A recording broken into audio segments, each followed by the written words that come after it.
When Shushu opened her eyes, everything around was white. She thought she was in a temple, like the one she had once seen on TV. She felt like she had died again, and this was her second death. After that, she found herself in a strange place and did not understand why she was in the body of a child. This death seemed different somehow.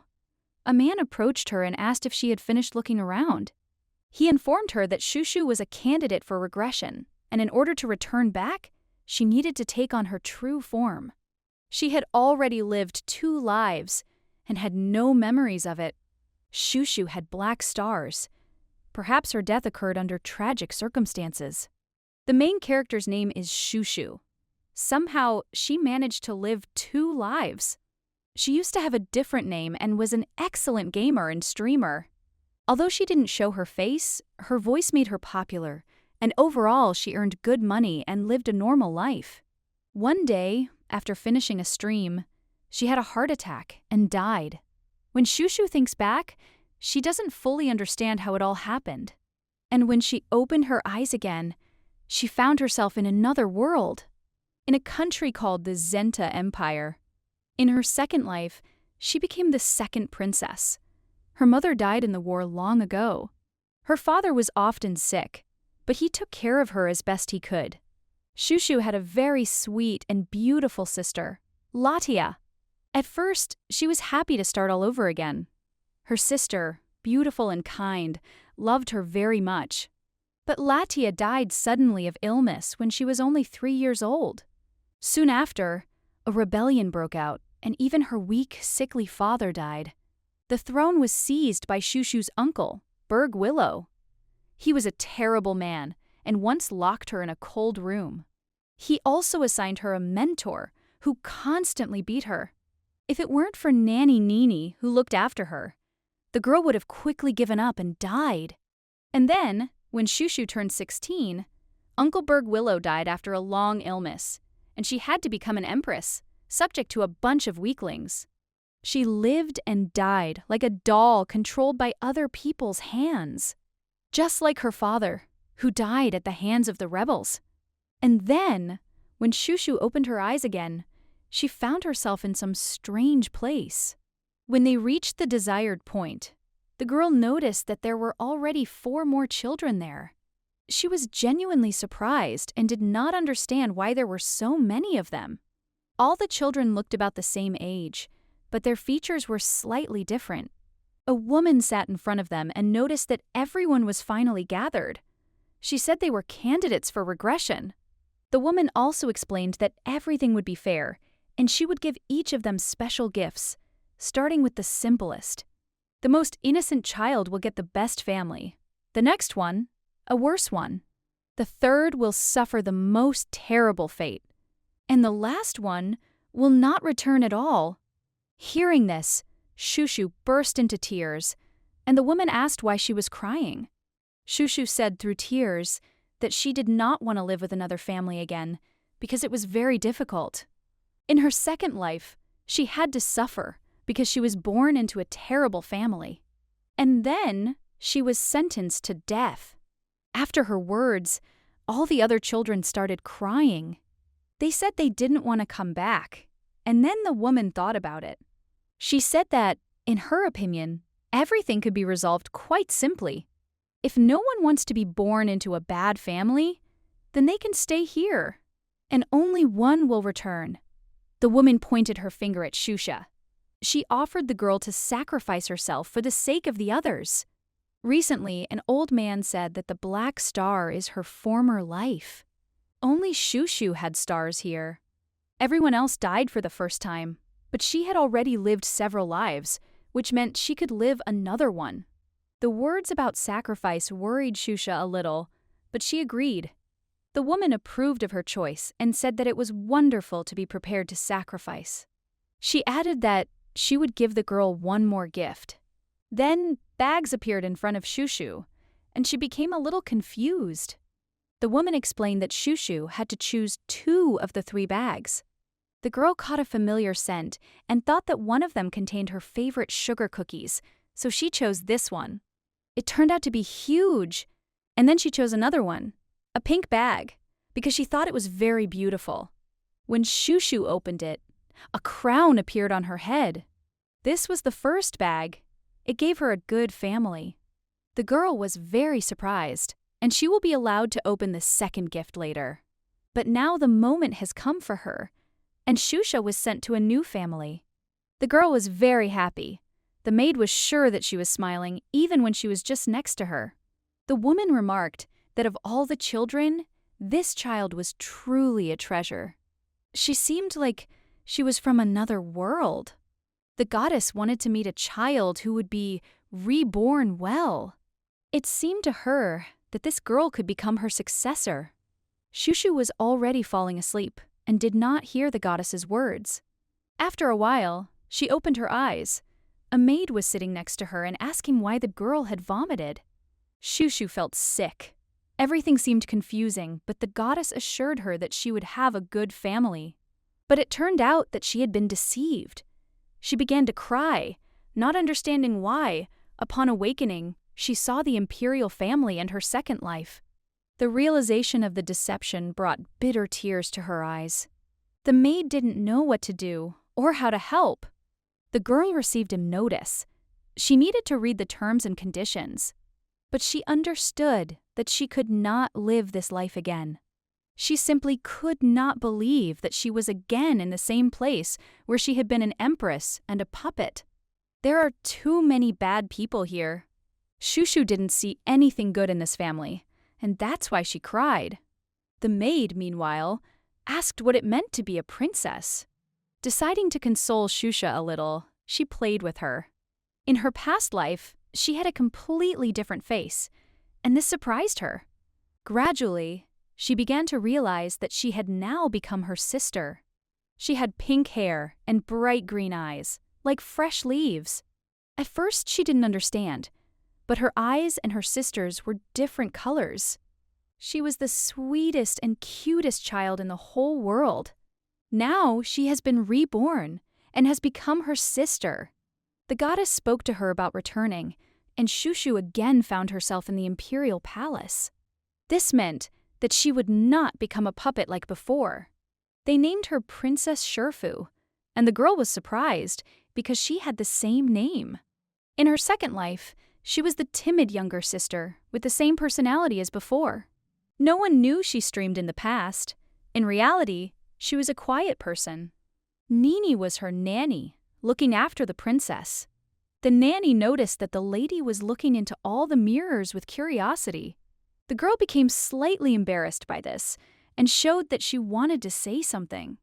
Her lips weren't moving the way she wanted them to, and she didn't understand what was happening. Unexpectedly, she managed to call the nanny by her name, Cloud. She tried to say that she needed her sister, but her voice came out uncertain. The maid thought for a moment and said that she had no sister, although there used to be a princess named Latia. Shushu was surprised, because it was her sister. The maid added that Latia had died of Cerito disease 2 years ago. The disease took her, and her name was exactly the same. But why she looked exactly like Latia remained unclear. Then the maid realized she had let it slip in front of the princess. The goddess probably said that Shushu's soul came from another world. And perhaps this is true, which means that the body can only survive if her soul is in it. But if she's gone, the body dies forever. This time, Latia became her little sister, and she died again, so Shushu cried. The maid tried to convince the princess that there was no point in crying about such a thing. She picked up the girl in her arms and offered her some candy. Shushu decided it was cotton candy and was delighted. All she had to do was start crying, and they immediately gave her the sweet stuff. She smiled and began to eat. She was very pleased that they were caring for her. It was delicious, very sweet, but suddenly she got scared. After all, she had just been sad, and then she understood. It seems that her mind really did remain childish, since she suddenly became so cheerful. The maid did not understand at all how one could be so nice. Princess Shushu is a real treasure. The main character still can't believe it. The nanny always made her laugh, but the others didn't. Everyone only loved Ladia. Even if she's a little weird in this life, she thinks people won't hate her anyway. She has to be brave. Maybe things have changed. But if your sister has always been like this, then there's no need to try to be like her. Suddenly, the maid called the others, and they did not understand what had happened. The nanny told them to look at the girl. When they approached, they realized she just wanted to be looked at. Straight into the heart. Shushu winked, and everyone was immediately delighted. Perhaps she should wink some more, but whether she can live like a sister is still unclear. This time, they had a very sweet little girl. So adorable it was mind-blowing. Even the nanny adored her. At that moment, Shushu noticed a strange light near the window, similar to a flash. This was a message from the system that user Shushu had fulfilled the conditions. She told her to look at the light, but the maid was surprised and replied that she saw nothing. Then Shushu realized the light was the same color as the one in the goddess's pouch. The system reported that the chat of the interdimensional streamer Shushu is open. The girl was overjoyed. The system notified her that she currently had one shared channel, and the staff entered the chat. There were currently 3 participants in the general chat, all 3 maids. Shushu didn't understand what all this meant, but she was very interested. It was exactly the same chat as during her streams in her first life. She was praised, and the system reported that for this, she would receive plus 30 interest points. There are 3 people in both the chat and the room. Everything is just like in her first life, only, probably, without the money. She asked that Shusha not be given any more sweets, but the maid explained that this was not possible because dinner was soon. However, Shushu did not agree with this and stated that she wanted more. The girl approached the maid, grabbed her by the hem, and asked very sweetly. From her words and look, the maid immediately understood that she could not refuse her. Then she promised to give only 1 piece, and Shushu beamed with joy. The system reported that the goddess was impressed with how quickly the girl was adapting. Her streaming skills would improve, and she could unlock a concept in the system. She has a good rating, and the streamer must stick to her vision. This is her 3rd life, and the goddess has blessed her. Thanks to this, her abilities as an innocent child have been strengthened. Now she must make as many people as possible fall in love with her. Then she finally realized what it meant. She would have to act more and more like a child. Suddenly, another maid ran into the room and announced that an emergency had arisen. A guest arrived, but Shushu couldn't figure out who it could be. The maid remarked that if this was the princess's guest, it was strange, since no one knew who he was. Very quickly, the guest himself and his servants entered the room. Shushu did not understand at all why this man came to them. Berg Willow stood before her. He had a handsome face, cold gaze, flaming red hair and broad shoulders. He said he didn't understand why he needed to be there at all. Shushu was frightened and could not understand why the greatest military leader of the empire and ruler of the northern lands of Ashusa had come here. Her mother isn't her mother yet. It's Scarlet's half-sister, Willow. He's Shushu's uncle. Even if he didn't die, in his 2nd life, he caught the poisonous dragon Kitana. If it weren't for this, then so many strange monsters wouldn't have appeared in the lands of Willow, which were ruled by Uncle. Only dukes who have inherited the blood of the dragon can rule these lands. The duke, who killed one of the strongest dragons, was unable to return alive due to serious wounds. In their past life, they hardly communicated, but the girl still felt sorry for her relative's death. All this began to tire Berg greatly. Then he said that the princess hears everything, and the master must understand this. But the gentleman replied that he didn't care what happened. His servant also added that His Majesty had ordered the princess to be taken to the temple on the way to suppression. But Berg still didn't understand why he was given this task. The girl heard about the suppression and realized that it must have been about subduing the fire dragon Kitana. That time, The Duke tried to defeat the dragon and suffered severe injuries that left him in pain for a long time. This injury became the cause of death in the dragon's next generation. If her memory serves her correctly, this was also the Emperor's plan. It's hard to believe he didn't know about the Duke's plans to subdue the dragon. But suddenly, she had a strong urge for cotton candy. Then, she pulled herself together, realizing now wasn't the time to think about it. Several messages appeared on the screen in front of her. The imperial family must receive a blessing at the temple every year. She was sure that the imperial lineage descended from the golden beast. He will not receive a blessing if at least one family member does not visit the temple. Otherwise, the whole family would be cursed and miserable. This time, she was supposed to go, but her uncle decided not to take her. The man didn't understand why. Now the emperor was searching for troubles in the northern lands, which was seriously damaging his relationship with his family, since the princess was his niece. The girl understood that if this had been the uncle she knew, such words would not have been able to convince him. Then, in her second life, he was the man who never came to her aid. She even wrote him a letter asking, but he simply ignored it. He was a terrible person. The maid turned to him and said that she would like to convey something. She started talking, and the girl was worried that she would get hurt because of it. If the maid had suffered, the girl would have been ready to scratch out her uncle's eyes. However, he did not get angry, despite the maid's intervention. And in this, he differed from the emperor, who could mix everything up just to subjugate a person. The maid said that since the master is a guest of their princess, since he has come, she invites him to have dinner with the princess. The man was surprised and said that there was no time for that.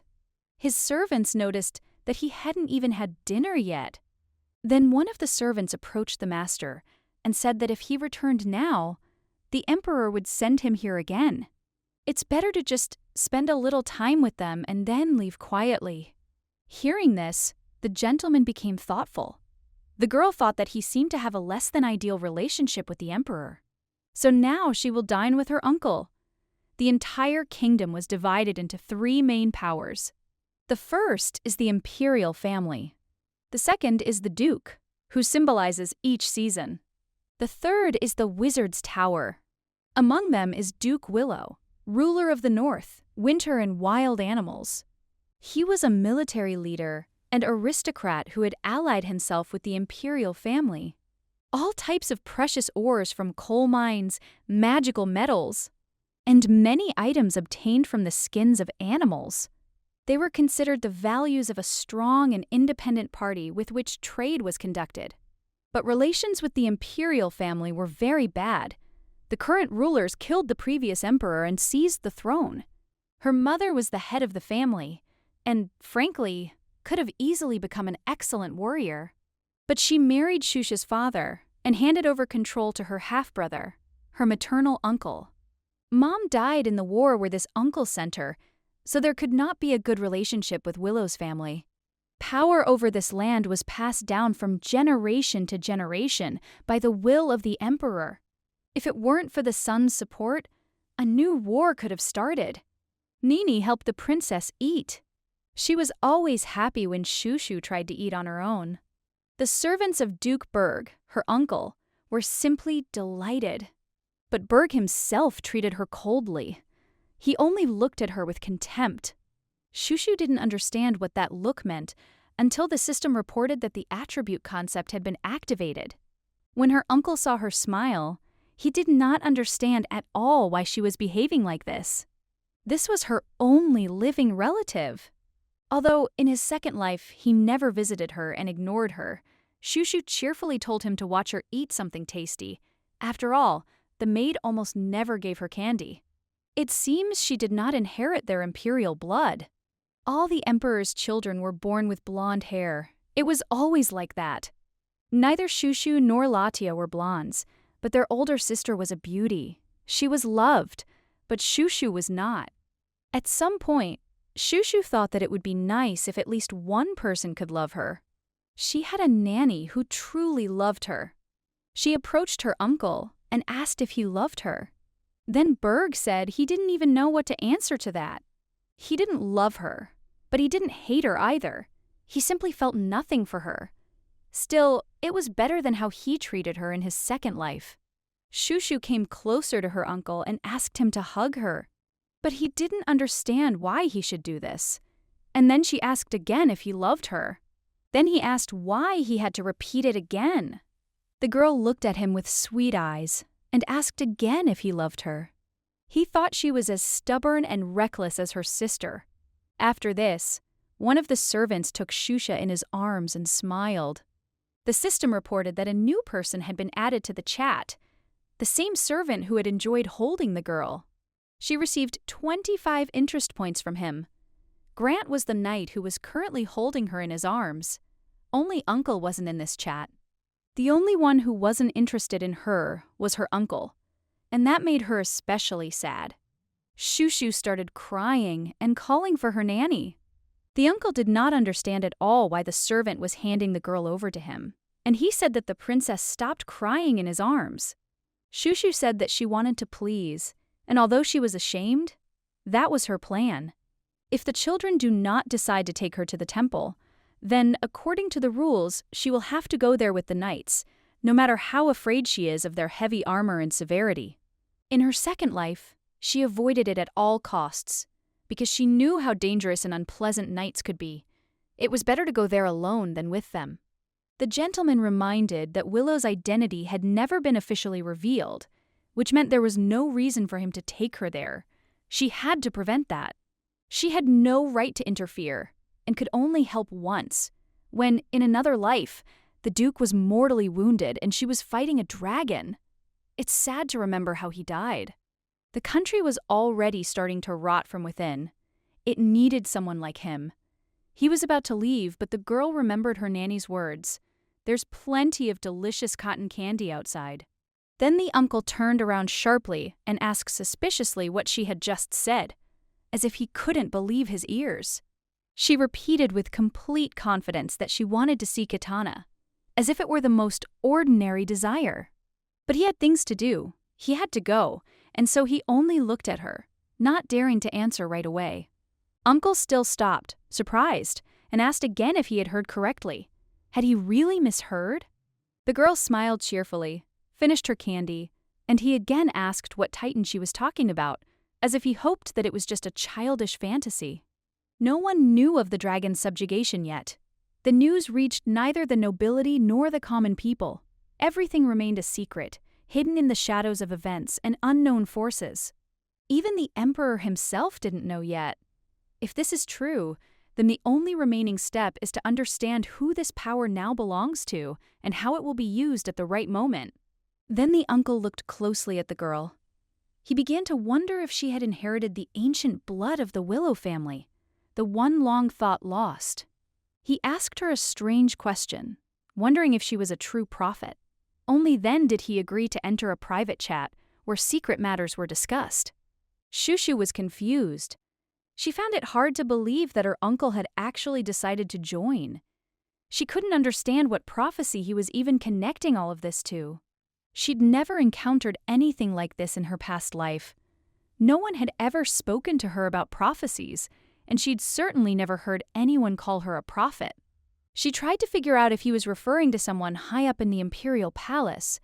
Perhaps it was some dignitary she hadn't heard of yet. But Berg immediately dismissed the idea. He said it was impossible, since we were talking about a fire dragon named Ataita, a creature that could not be subdued. His servant, horrified, asked if he'd truly said what he'd just said. Then he quietly added a question. Who dared to subjugate Ataita? And does anyone know about it? He made a mental note that no one but them was to know about this incident. The secret had to remain between them, as any unnecessary word could cause unnecessary noise. The man carefully picked up the girl and, holding her closer, looked intently into her eyes, as if trying to read in them even the slightest explanation of what was happening. Shushu cringed in fear, not understanding why the master was doing this. Her heart began to beat faster, because all this was unexpected and very frightening. Fear overwhelmed her, and tears streamed down her cheeks. She couldn't contain her emotions because she didn't know what to expect next. Sobbing, she began to call for her nanny Nini and burst into loud cries, looking for at least some kind of protection in this frightening situation for her. Nini rushed toward the girl, not understanding what had happened, and Berg was puzzled by how light she was. He had never expected his niece to be so fragile. He thought the princess was tiny, and remembered how his youngest son had been much heavier. The servant then added that he had only held his son in his arms for the first time when he was 8 years old. Turning her head, the girl suddenly noticed that she had dropped her favorite candy, and this only intensified her tears and grief over everything that had happened. The girl couldn't hold back her tears, and they flowed even more intensely. All the food she was holding fell to the floor, and she only cried bitterly, feeling helpless. He carefully lifted her from the floor, stroking her head, and said in a calm tone that she shouldn't play with her food like that. His words were gentle, but they conveyed concern. He handed her a candy, hoping it would at least cheer her up a little. He knew that small joys could lift her spirits and help her forget her tears a little. Soon, the girl met her uncle again. She felt he would be there and would be able to support her in any difficult situation. She waited for his questions, knowing he was worried.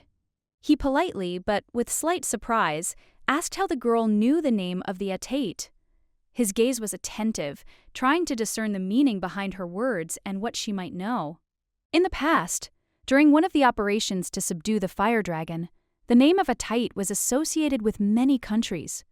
This was hidden from most, and perhaps many did not know the full truth. The girl, after a moment's thought, said she had also heard about the operation's success. The emperor had employed a very strict regime, and this, in her opinion, had played a key role in its success. She confidently added that she'd heard her uncle had already captured the dragon. It was her personal opinion, but she believed her uncle would be up to any task, no matter how difficult. Uncle couldn't understand who exactly Shushu was talking to. He was deeply puzzled, trying to figure out what they were talking about. He couldn't imagine who she could be talking to at that moment. Shushu told him everything that had happened so far, and now she was sure that her uncle would take her to the temple himself. Her words were filled with confidence, and at that moment she felt that help was at hand. However, soon afterward, my uncle, unfortunately, suffered fatal wounds in battle. This all happened due to some actions on the part of the emperor, which hastened his death. The master, noticing his state, turned to one of his servants and seemed lost in thought. He expressed interest in the frequency of communication between the princess and the emperor, inquiring about their relationship. The servant who was nearby replied that, according to Mr. Rubes, such meetings occur no more than once a month. This, in his opinion, was true, although it seemed insufficient. Then the servant, after thinking for a moment, asked his master if he truly believed the emperor was aware of all the events taking place between them. The question was important and carried a hidden meaning. The gentleman responded slowly that the emperor most likely already knew what was happening, but he was also certain that it all remained strictly confidential. The information leak was due to outside interference. Berg expressed interest in the reason why the imperial family began discussing Ataitu, and was also surprised that the princess was aware of it. Clearly, someone had deliberately chosen to discuss this topic right in front of her, leaving traces of the conversation. It couldn't have been an accident. Berg was extremely curious to know which of his close relatives could have betrayed him and revealed such information. He couldn't figure out who could have done it. Berg firmly promised that whoever was involved in this would not be able to live a long life, and his fate would be sad. The servant assured him that he would contact command at the first opportunity. He was ready to act immediately. The 3-year-old princess clearly remembered the emperor's entire conversation, not missing a single detail. She carefully followed every word. The emperor said that his servant must make all the preparations, as he had to go to the temple with the princess to carry out an important task. He asked the girl's maid and nanny to take charge of organizing and carrying the princess's luggage, as everything was ready for departure and all the details needed to be settled. He also specified that a maid would accompany them on the trip to help and ensure comfort, as the journey promised to be long and difficult for the princess. The girl, Shushu, was very unhappy with this decision. She couldn't understand why her uncle was doing this, as she couldn't believe they had to travel with a nanny. Then her uncle offered her a huge amount of candy, hoping it would calm her down. Shushu, though surprised, agreed, because she liked sweets, and her uncle could persuade her to do a lot. Shushu couldn't understand where he got so many sweets from, or what he was trying to achieve with them. She doubted such small gifts would change her mind or her decision about the trip. But despite her doubts, her uncle apparently believed that this approach with candy would help him persuade the girl, and perhaps he was right in his confidence. Uncle said that Willow would now protect the princess on her way to the temple so that she could feel safe and not worry about possible dangers during the journey. The system displayed the number of people in the chat, which made it possible to monitor the situation and understand who was online and who was not, which was important for the organization. In the chat, Berg noted that the princess was too light for such a journey, and her condition required special attention, including taking care of her writing and other needs during the journey. She couldn't figure out who this strange man was next to her. His behavior seemed so different from what she was used to, which immediately caught her attention. After 5 days of preparation, everyone was ready, armed, and set out. The journey promised to be long, but everyone involved understood it was necessary. During those 5 days, the girl never saw her uncle. He was very busy, and her days passed in anticipation of the meeting, but time still dragged on. Despite the lack of contact with her uncle, she didn't feel lonely. Moreover, there was always care and attention nearby, and every day brought something interesting. There were always treats for her, and everyone tried to make her days as comfortable as possible. The adults' attention never left her without care, and she loved it. However, the girl constantly insisted that she only wanted candy, considering it the most important and necessary thing for herself. This became her small desire in everyday life. Everyone agreed that she grew more beautiful with each passing day. Strangely enough, no one could pass by without noticing her extraordinary charm. She wondered if there was some way to arouse her uncle's interest in her. His indifference surprised her, as even his subordinates couldn't help but notice her beauty. All the compliments she received invariably boosted her self-esteem. Her self-confidence grew stronger with each passing day, thanks to the attention of those around her. She paused, noticing that this cat was completely different from the one she'd once streamed. She tried to figure out exactly how it differed from the other pets she'd had before. She had no sponsors. This became a major problem for her. Without them, it was difficult to continue her usual activities, especially when everything depended on financial support. Even more importantly, she was able to begin reading thoughts through this cat. The feeling of entering another being's world was both astonishing and a little frightening. Despite all the difficulties, she had not yet fully understood her new abilities, but it was incredibly pleasant to realize that this creature truly loved and trusted her. After this, the man turned to the princess and asked everyone to disperse. His voice was confident and decisive. He knew exactly what to do at this moment. She left the castle, but now everything probably became much clearer. Having grasped the significance of what had happened, she realized that even more difficult trials and decisions lay ahead. The man felt useless, like a piece of shit who didn't deserve to return without the princess. He knew his mission had failed, and now he was determined to make things right. He had been ordered to deliver the princess immediately, and he knew it couldn't be delayed. But this conversation wasn't with her uncle. He knew he had to act quickly and without further ado. The emperor had clearly told him he was not allowed to return without the princess. It was an order he could not ignore, and he understood the consequences would be severe if he disobeyed. So he set off without wasting a minute. The girl couldn't understand who this man was or what was really going on, but a feeling of unease wouldn't leave her. The young man was a sorcerer, and he made a cake, declaring that the princess should eat well and with pleasure. He greeted her and brought her the cake.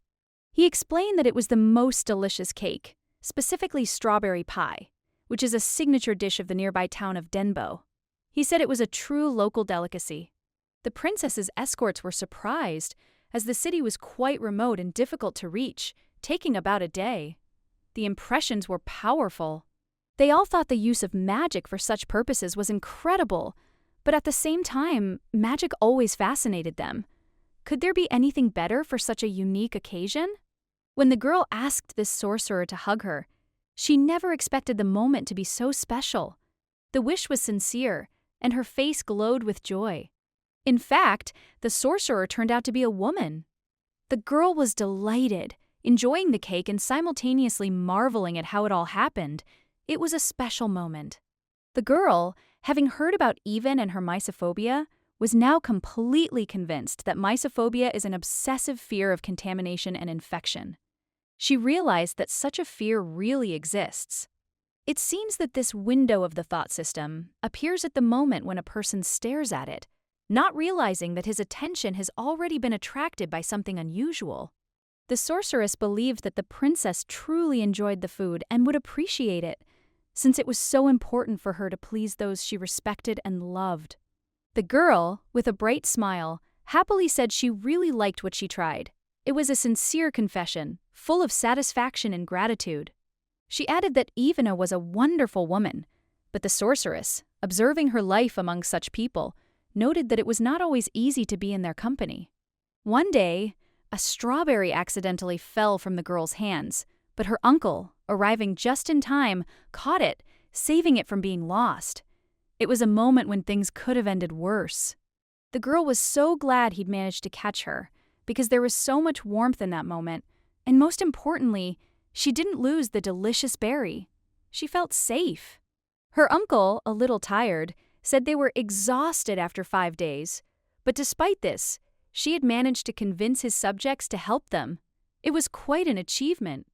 The sorceress, observing what was happening, noted how sweet this gentleman looked next to the princess, how their interaction, despite all the difficulties, was harmonious and warm. Well, he just picked her up and walked on. There was nothing special about his actions, but everyone could see how much he cared for her. It was obvious to everyone. But he couldn't understand why all the servants were looking at him so intently. Their gaze was uncomprehending, as it seemed to him that nothing unusual was happening. After some time, he finally decided to ask what was going on and why such an unusual atmosphere surrounded him. He couldn't stand the silence and the mysterious looks any longer. They announced they were currently taking a short break and that everyone needed some rest to recuperate before the next action. The time off was well needed and welcome. He glanced at the princess and, smiling softly, took her cake in his hands, realizing she'd been eagerly awaiting this moment. Everything that was happening reminded him of something important. He informed her that, unfortunately, she would have to have a small meal in a place that wasn't quite suitable for it, but there was no choice. She had to accept the situation as it was. The girl didn't object and calmly ate everything offered. She wasn't used to being fussy, and this didn't cause her any discomfort, even if the conditions weren't ideal. Berg wanted to say something else, perhaps make a remark, but the girl, as if sensing this, asked him to hug her. There was a sincere plea in her eyes. But the gentleman, despite her request, said he'd simply sit next to her. The girl immediately objected, insisting that he hug her anyway. Her desire was unwavering. The servants couldn't understand how anyone could remain so reserved and indifferent in such a situation. They whispered quietly among themselves, calling their master cold-blooded, unable to hide their surprise. The girl, reflecting on this, also came to the conclusion that she truly felt good right now. She felt that despite all these difficulties, this was a moment of peace and comfort.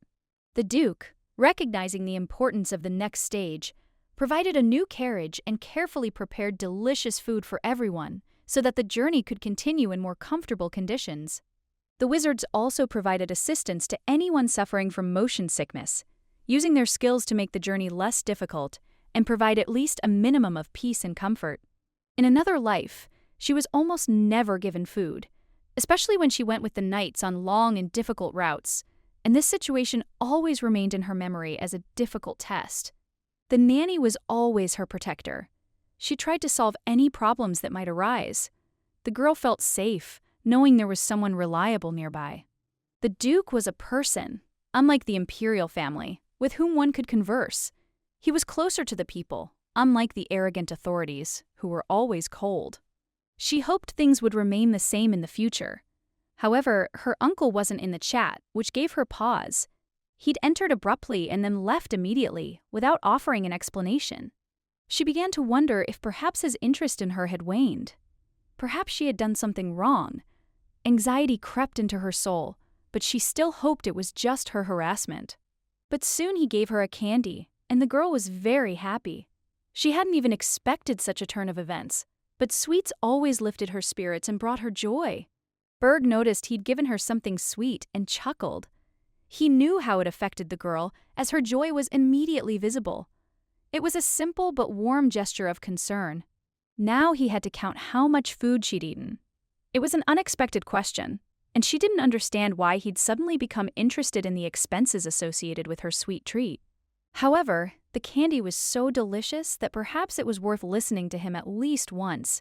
Although the girl was unaccustomed to such questions, she nevertheless decided to give in to her curiosity. The gentleman asked if she was interested in the book the emperor had given her. It was an unexpected question, but the girl was already accustomed to his manner and decided to think for a moment before answering. The servant noticed her interest and promised to show her the book she now had. He used magic to show her, which only added to the mystery of the moment. The girl paused, wondering if this book was truly a personalized one. She couldn't help but be surprised how it had ended up in her hands, knowing that such books were rare and important. The Book of Names is not just a book, but an entire biographical dictionary in which the imperial family recorded the names of people who were outstanding in their field. This book included not only their names but also details of their talents. It is a kind of chronicle of the great men who played a key role in the kingdom's development. These talents, which aided the imperial family, were of particular importance. They themselves would have been unimaginable without the solar protection that came with each generation, making them even stronger. And those who are able to recognize this talent are a significant part of the historical destiny of this family. It is not just a gift, but an important ability that opens opportunities for emperors. This story begins with the birth of the first emperor. Born under the light of the beast, he was destined from the very beginning for the great future that awaited him. His birth was momentous, for he was blessed by Minerva, the goddess of wisdom, herself. She not only bestowed upon him talents, but also made the child's hair golden, a sign of his chosenness.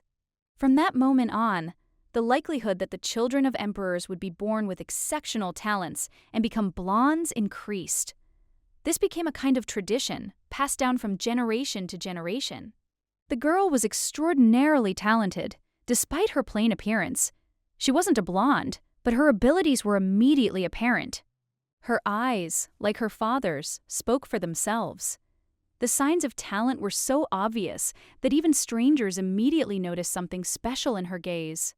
The emperor was destined for a great responsibility, to fill this book, a commitment he took upon himself at the behest of the god himself. It was his divine destiny. The girl's uncle, while not without certain talents, could not boast of exceptional abilities. His resources were limited, which put him in a difficult position. Uncle, although he remembered much, still couldn't forget about this book. He asked her again and again if she had seen its pages, trying in vain to find the answer. And then the girl suddenly said that she had indeed seen the book. This confession left her uncle completely bewildered. He couldn't believe his ears. She remembered everything written in the book, even the smallest details. Her memory was so clear that she could accurately recall everything down to the last word. However, many talented people whose names were included in this book met their deaths. Their lives were cut tragically short, and their fates became part of this terrible story. The girl remembered absolutely everything, every word in that book, every entry made in it. This knowledge was a heavy burden for her, one she carried with her. Her thoughts were filled with anxiety. She couldn't figure out what to do with this information. She felt confused and didn't know how to proceed. Soon, her uncle decided to take her to the estate. He understood that she needed to be safe, and only there, under protection, could she find answers to her questions. If she did decide to answer, she'd have another chance to enjoy the candy she loved so much. This moment seemed important to her, and she wasn't in a hurry. He asked her again if it was true that she had actually seen it, trying to gauge her confidence in her words. His eyes were full of expectation. The girl readily confirmed his words, but deep down she knew she had to decide right now. She had no intention of wasting time when everything was so obvious. She decided that she would force him to make a decision by saying that she saw not just something, but something much more mysterious, like the color of the book, which was darker. The thought haunted her. It was like a huge period, marking the end of their conversation. The girl hoped that would be enough. He asked her again if she'd read the book, and she confirmed it. She was ready to give him all the answers he wanted, even if it was a bit inconvenient. Meanwhile, from behind, he quietly added that he had already prepared many cakes for her to delight her. His words sounded like a promise of something pleasant and delicious. He said that if she told him everything she knew, the cakes would be hers. It was tempting, but the girl was focused on the important part of the conversation. He didn't have high hopes for her answers, but he still needed at least the slightest bit of information. Every word was crucial to understanding what to do next. The secret of conquering the Ataita had already begun to leak out, and he knew he needed to act as quickly as possible. Time was running out, and every move he made was precious. He explained that he was going to show her pictures of people and ask the girl to tell him if she recognized anyone. It was his way of helping her remember familiar faces. The girl thought that if she told him, maybe he would fulfill her request and take her somewhere. This was her condition for continuing the conversation. She had long dreamed of living among people who loved and appreciated her. In her heart, she yearned to find a place where she would be welcomed. She promised to tell him if she remembered anyone. He praised her for this, which made her feel confident and satisfied. He offered her a piece of cake for each answer if she answered him. The girl agreed, finding the offer tempting. He added that he wasn't sure he had enough cakes, but if she answered more than 100 times, he would give her a special coupon as a bonus. She realized that for every coupon she received, she could exchange it for a cake. The more coupons she collected, the more cakes she would receive from him. The girl agreed, because cakes were her weakness. She loved them with all her heart, and the prospect of trying something delicious immediately caught her attention. The servant, possessing magical powers, began showing her images of many people. He used his powers to show her those she should recognize. Among those who appeared in the magical vision was a man she knew well. He was one of her subordinates, and his face could not leave her indifferent. This man was connected to her past life.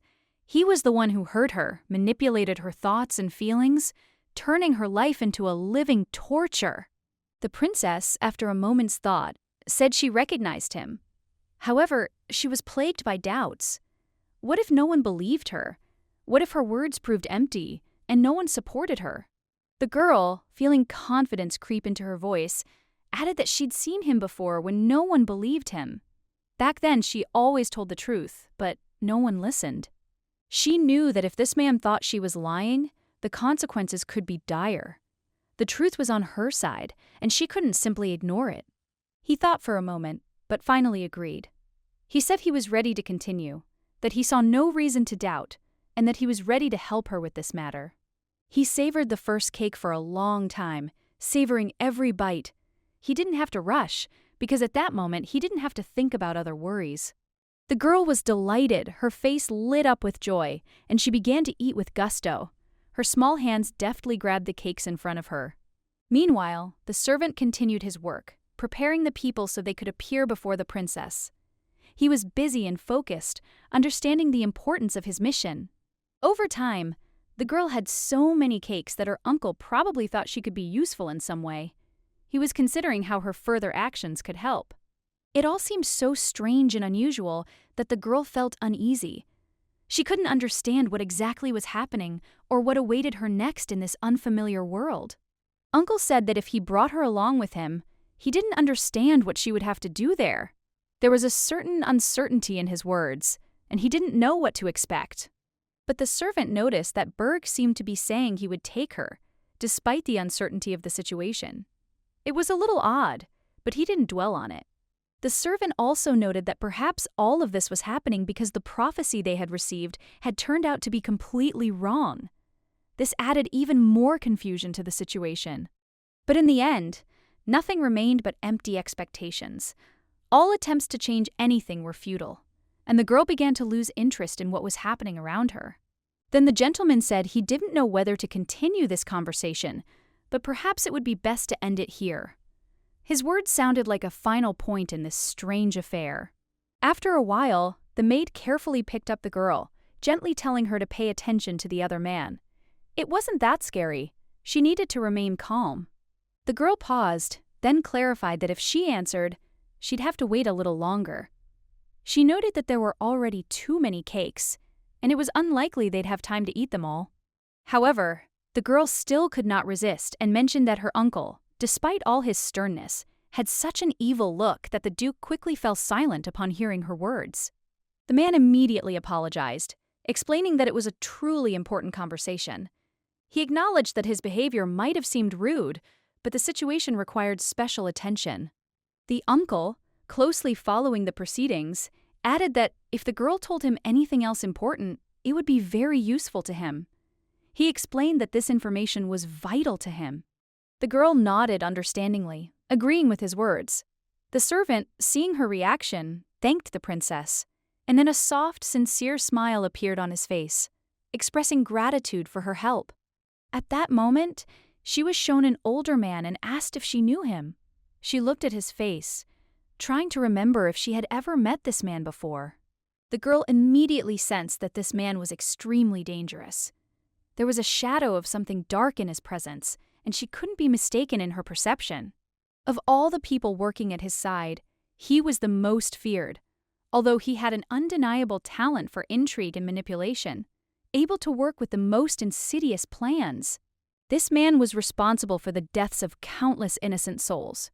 His hands were covered in the blood of those who failed to escape or hide from him.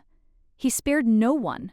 The girl, looking at him, declared that she knew him well.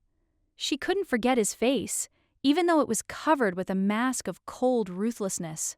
The servant, raising his eyebrows in bewilderment, asked whether she had ever actually met him in person, since his face was not known to everyone in the area.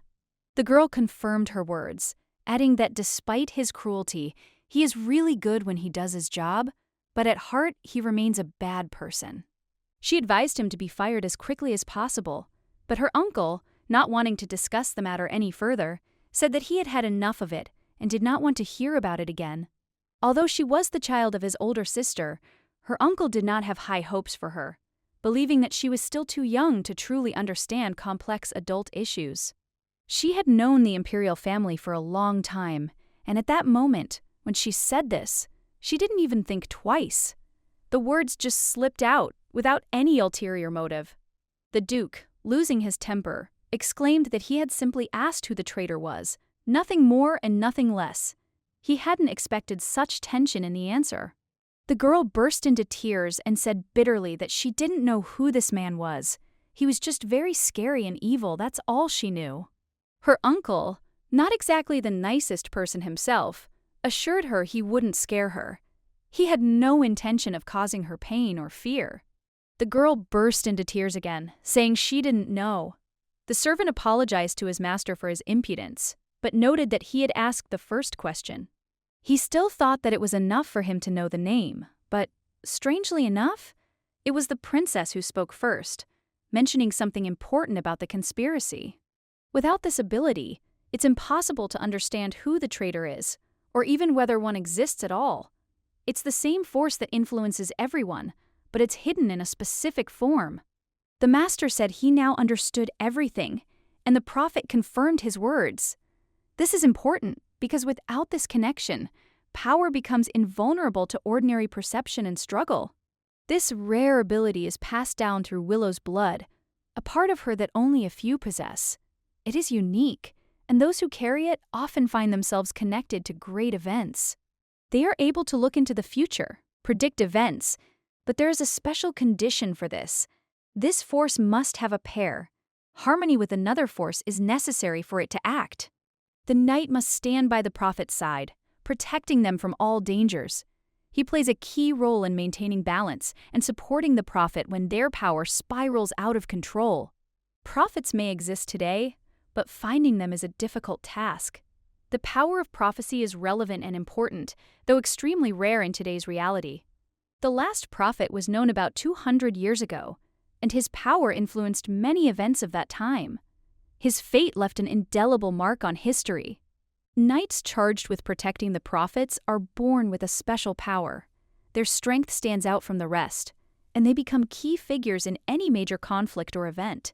However, if such knights fail to find the prophet, they will not be able to cope with the limitless power that will destroy them. They may lose their minds and lose control of themselves.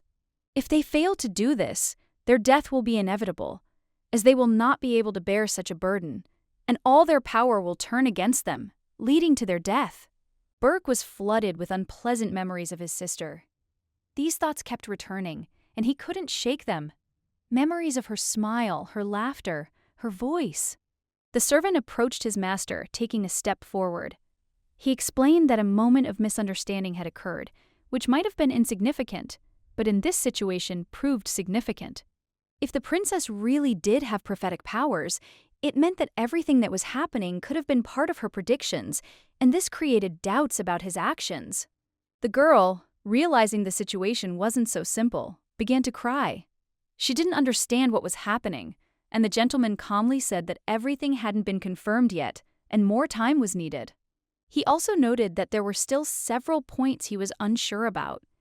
He couldn't draw any conclusions until he had more information about what was happening. The girl was in complete shock, unsure how to react. The servant tried to intervene, warning the Duke not to be so strict and harsh with the girl. At this point, one of the other servants intervened and said that he understood how the master felt, but the princess was not responsible for what was happening and should not suffer because of it. The other servants also believed that the girl was, in fact, still too young. They couldn't imagine thinking otherwise. This was her life, and it couldn't be any other way. However, after 5 days, they unanimously agreed that she really was a child. It was a fact impossible not to believe. Her age spoke for itself. The Duke became extremely angry at this. He couldn't understand how everyone could come to such conclusions. He declared that they all seemed to have simply gone mad. They claimed the girl cried too often, and did so with such bitterness that she couldn't be anything other than a child.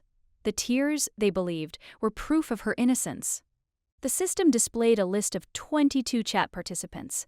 They were all connected and watching the proceedings. The atmosphere in the chat was tense and awaiting confirmation. All 22 people were convinced that the princess was not to blame for what had happened.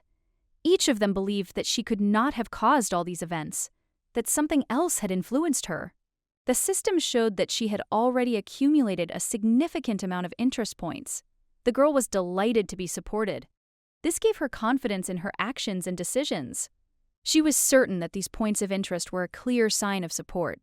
It meant her point of view was correct, and she wasn't alone in her experiences. This made her burst into tears, and everyone found the moment deeply moving. Her tears were genuine, full of emotion, but they weren't just for fun. Everything around her felt alien. In her past life, only her nanny, loyal and caring, always stood by her side, despite all the hardships. For her, this was always natural, and she never abandoned the girl in difficult times. Now she's crying not just from fear or pain, but from the realization that there are people ready to support her. This left her with mixed feelings, but at the same time, it was comforting. Apparently, everything that happened was the result of a misunderstanding. The discrepancy between what she expected and reality was the cause of all this worry and anxiety. Otherwise, if she hadn't found the truth, she would have used magic to clarify the situation and remove any doubts. It was her way of seeking solutions to complex issues. However, another mage intervened and stated that if magic was used so often, its power would begin to weaken.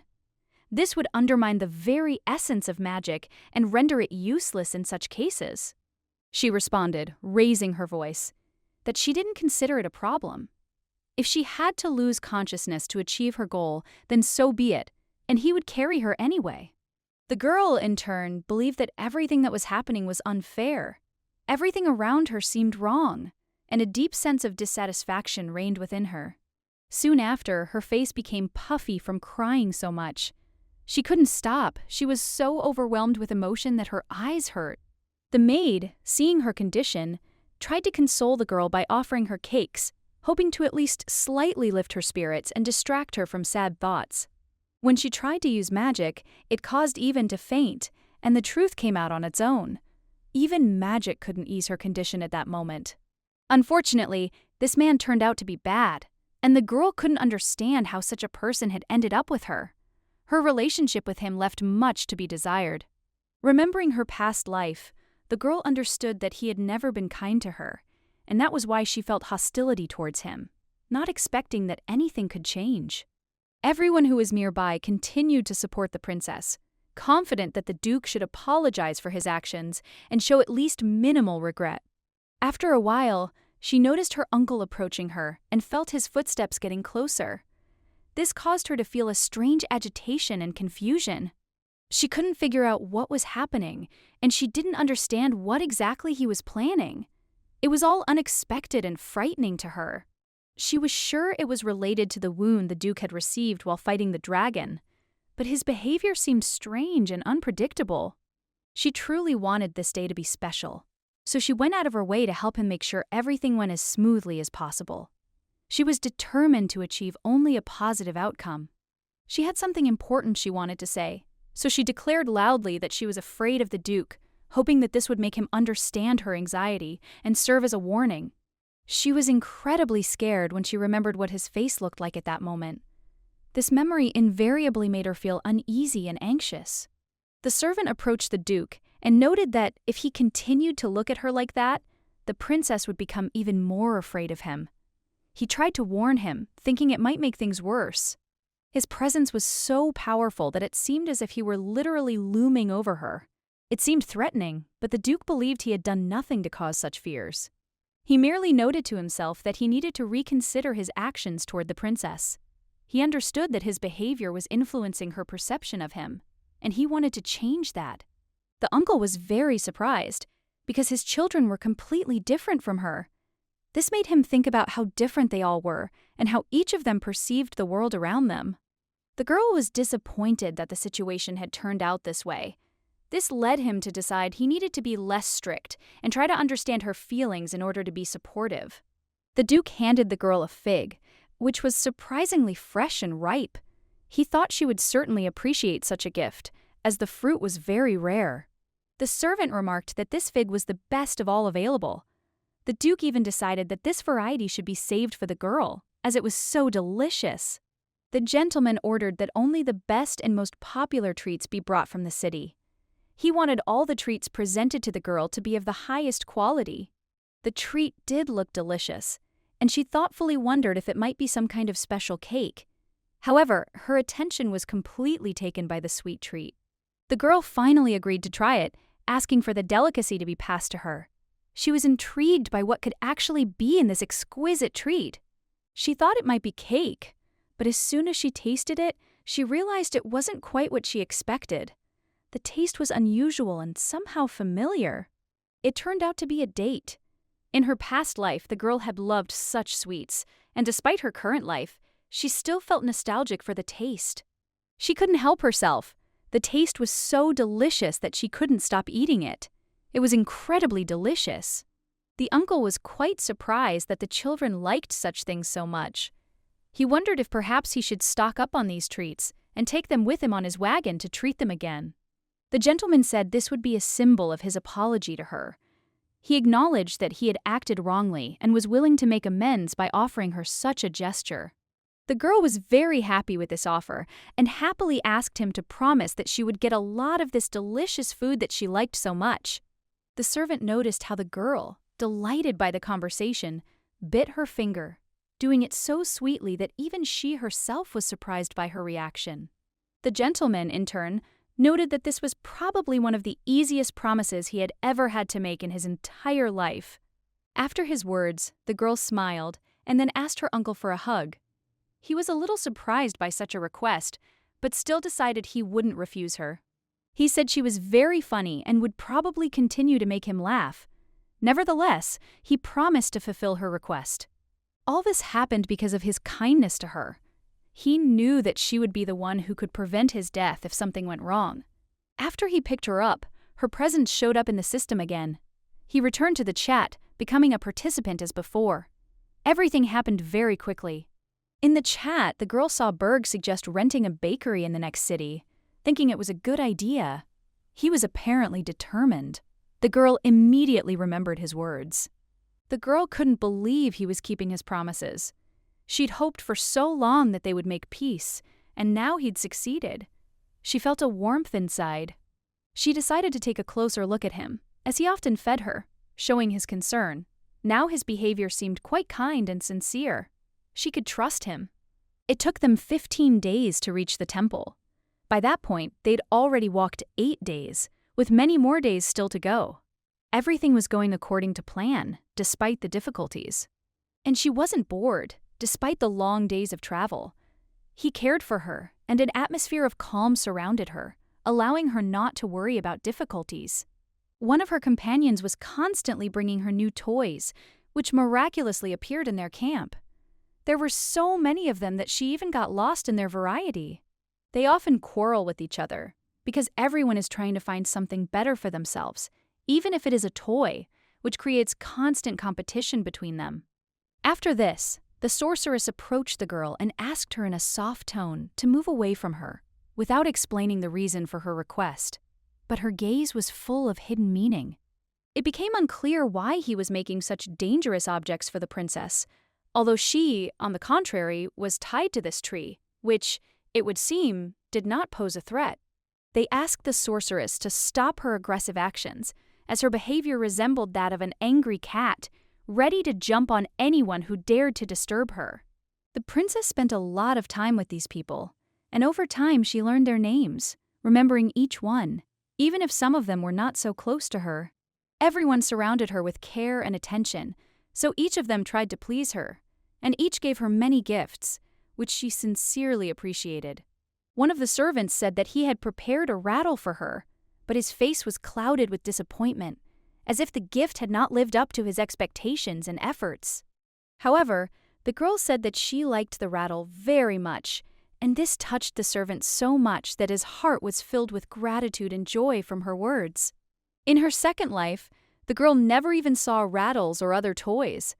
Her childhood was deprived of these joys, but she never complained, knowing that this was her fate. If there were rattles in the house, they always went to the older sister. The girl could only dream of being lucky enough to hold them, even just once. The girl decided she'd give him a smile.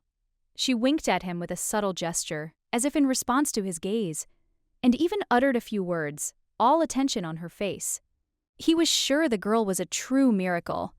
He called her an angel, his princess, and he admired her sweet appearance and the carefree naivety that shone in her eyes. He thought about the future and decided that he would definitely get married, and to do that, he would need a child who would look like a cute bunny, like this girl. His dreams were simple. He continued drinking the tree, which seemed rather odd. Many were puzzled by this, but he ignored it, continuing to do what he thought was right. Despite the crowds surrounding her, all these favors continued to bring the girl many different things. But at some point, a sorceress approached her and asked everyone to remain silent. The girl had magic, and she wasn't alone. There were now 15 people in her chat, each of whom had some influence on her life, leaving their mark on her path. Even if the princess suddenly turns into a mosquito, he will still be ready to suffer and give his blood for her, because there is no barrier to his desire to help her. The girl doesn't particularly want to imagine such strange and unpleasant situations, because they only cause her confusion and bewilderment, but deep down she still thinks about it. She had read in books that some people were so attached to their princesses that they refused to go to duty if they knew she would not be there. If their first relationship had not ended so quickly, perhaps they would have had such wonderful children as those who represent princesses, full of love and tenderness. If only the princess could visit their house, his younger brother would be incredibly happy, because he has long dreamed of seeing her in his house and spending time with her.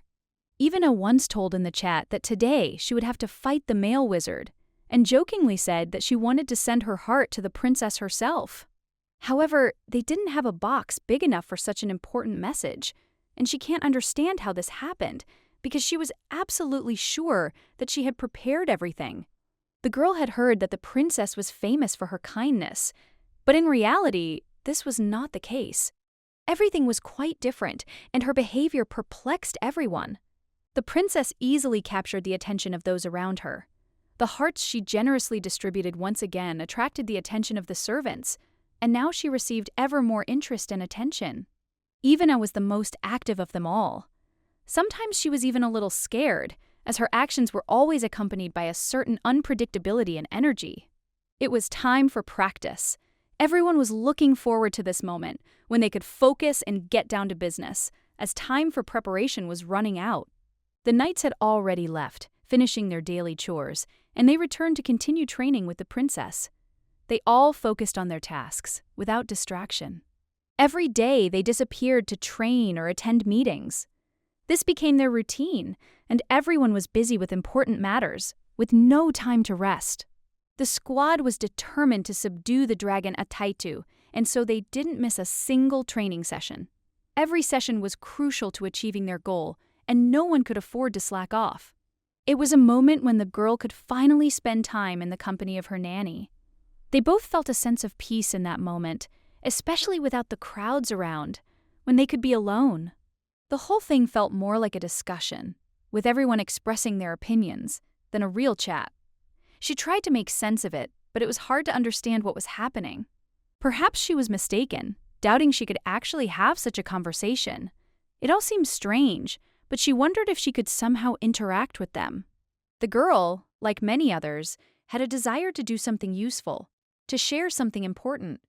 She would have gladly given them something valuable, but she didn't know how or what exactly to offer. And then, she received a notification that pleasantly surprised her. She'd been promoted. This didn't go unnoticed and made her feel a little more important in this world. She couldn't even imagine that this was possible, because before, when she was streaming, there were only ordinary silver and gold buttons, and there was nothing unusual about it. But this rank was something entirely unique. Perhaps it was connected to some fictional world in which she had never been able to figure out what exactly this status meant. She realized she was low on sugar, and this became a signal for her to snack on something sweet.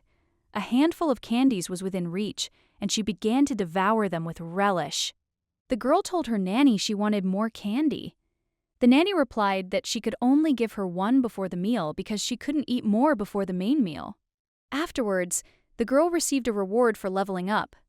But then, suddenly, everyone felt an unimaginable explosion, literally shaking them with its powerful impact. The entire room was filled with fear as the candy slipped from the princess's hands, as if the very atmosphere was tense and foreshadowed something terrible. The girl immediately recognized that these were the sounds of monsters. She was already accustomed to such sounds and intuitively understood that a great danger was about to begin. The service that needed to be performed was associated with a serious threat. An infected werewolf was in the castle and needed to be quickly neutralized. An urgent order was given to prepare arrows in order to deal with this dangerous creature, which could pose a great threat, as quickly as possible. The girl's uncle dealt with this monster, demonstrating excellent skill and determination. He confidently approached the werewolf and immediately took action. Uncle took control of the situation, approached the creature, and removed its heart. It was quick and seamless, as if everything had been planned in advance. The girl was frightened by what was happening, but the nanny calmed her down, explaining that knights and wizards always fight such monsters to protect the world and people. A princess shouldn't feel afraid, yet the girl looked genuinely frightened. She continued to cry, which was evident in her facial expression and demeanor. They tried to convince the girl that they were completely safe, but she couldn't calm down. Whether she understood this at the time remains questionable. They reminded the princess that she would have to thank everyone who had supported her. This reminder was especially important for a young girl in such a troubling situation.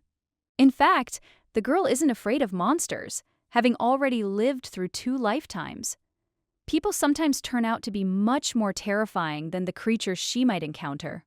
She didn't feel used, like she was just a puppet in someone else's hands.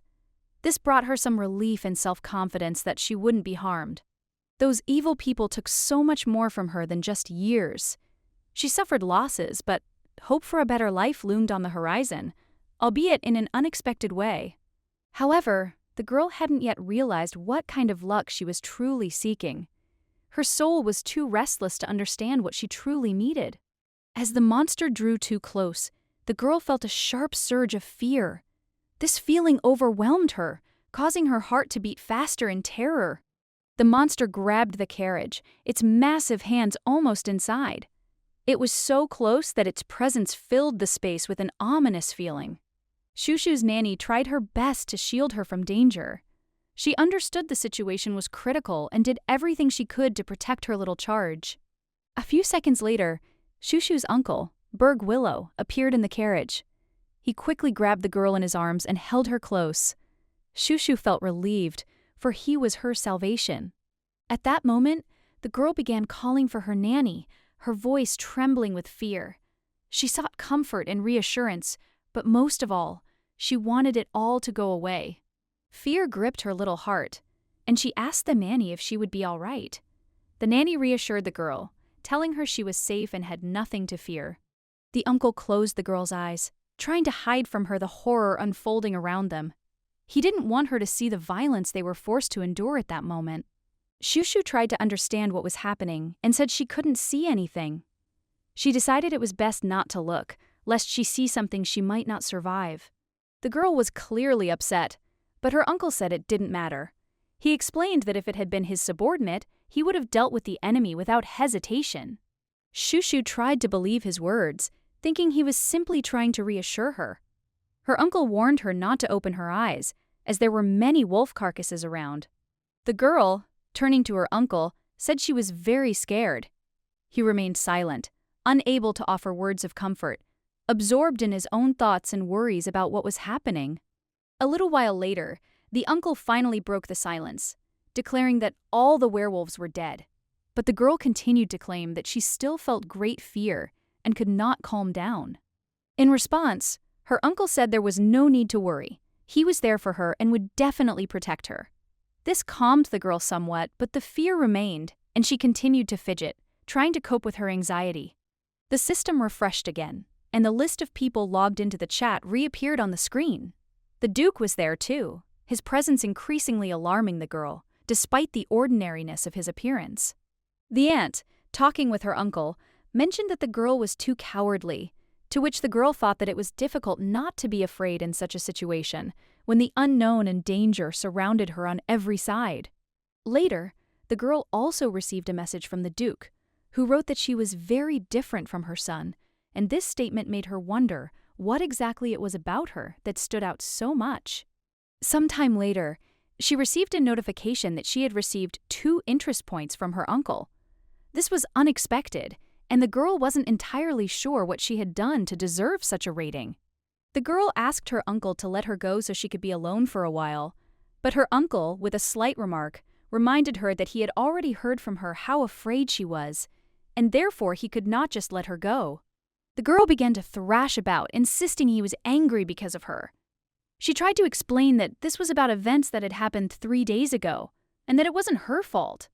He warned her not to look back, as the carcass was still hanging around and a cloud hung over the battlefield. This meant that she still had to be careful not to relax. At that moment, they were caught in a fight with 5 werewolves. The battle was brutal, and the odds were unequal, but the girl fought bravely, despite her age and frailty. The servant, observing what was happening, remarked that if he was referring to Her Majesty, then the Empress was only 7 years old at the time of the fight with the werewolves when she caught one. The gentleman added that at age 5, she caught 2 more, which was even more amazing. He wanted to emphasize her exceptional abilities and strength from a very early age. The Empress was her mother, and legend had it that the first Willow family member, in his youth, slew a dragon. It was known that the blood of this family was mixed with that of a dragon. It was because of this ancient legend that it was often said that it was impossible to become a great general or prosecutor without bearing the power of a dragon. This is what made their lineage so unique. The girl's uncle tried to explain to her that Willow's blood flowed through her veins, and that her abilities were no accident. He wanted her to understand the importance of her heritage and the strength within her soul. She was able to see his thoughts since he couldn't hide them. After a while, the gentleman approached and announced that all traces had been removed from the field, and they could move on. The uncle released the girl, and the nanny immediately rushed to her, ready to hug and comfort her. The girl was still a little nervous, but she knew there were always caring people nearby. The nanny believed the princess had been incredibly frightened, but now, fortunately, it was all over. The girl was glad it was over and had already begun to calm down, realizing that everything was fine. Today, she was going to enjoy the sweet treat that had been prepared for her, because the old lady always made sure that the princess had everything she needed to be in a good mood. The girl couldn't contain her delight when a whole mountain of candies appeared before her. It was pure magic for the little princess, and she joyfully began distributing them to everyone. If this werewolf were infected, then it was essentially just a minor monster, posing no serious threat. This was of little consequence to those prepared to face something more dangerous. For the people who had decided to subdue the dragon, it seemed insignificant. However, the princess, although she felt the difficulties, understood perfectly well that every step in such a task had its price and responsibility. One of the servants noticed the princess giving him a strange look. He didn't know what she meant by it, but he was sure her gaze carried some deep meaning that couldn't be ignored. Approaching the servant, the girl told him that they had all done a good job and that the nanny had given her some candy. She felt confident and proud to be able to thank those who had helped her with such an important task. She gave one of the candies to the knight, who was touched by her thoughtfulness. It was a small but significant act of kindness that proved very meaningful to everyone around her. The princess brought more candies for the other knights. Everyone was amazed by her generosity and thoughtfulness, and each was delighted by this gesture, as the candies were a small but sincere gift. For the knights and servants, these candies became a true treat, one they would remember for a long time. Never before had they felt their labor so generously rewarded. The girl approached Ivan and, smiling, said she would give him the most beautiful and delicious candy. It was her little magic. She felt she deserved this gratitude. The princess explained that she had used special magic to make the spell truly powerful. This added to the mystery of her actions, making everything that happened even more astonishing to those around her. Then the sorceress said the whole country should be proud of its princess. This was a great recognition, which lifted everyone's spirits, as everyone saw her spreading kindness and magic. The very same words the person had used previously could indeed appear in the chat. This seemed strange, but also logical, since the princess and her entourage often repeated the same phrases. She approached her uncle, gave him the candy, and thanked him for saving her. It was a sincere expression of her gratitude, as her uncle had always been there to help her in difficult times. The uncle noticed the girl holding her favorite candy and said with a smile that he knew her preferences well. The girl confirmed that this was indeed the case and that she couldn't be mistaken. But her uncle was ready to help and save her, so the girl didn't object. She was ready to give him her favorite candy, because it was important to her to have her uncle by her side. Uncle smiled back and said that gratitude had always been a part of Willow's family, and it showed even in small things like that moment with the candy. He carefully took the candy from her hands, and the girl, looking at him, asked again if he wanted to take it with him. She couldn't help but feel excited at that moment. She wondered if her uncle hadn't just accepted her gift, but was actually planning to take it home with him. She wanted that to be the case, as she'd enjoyed his company.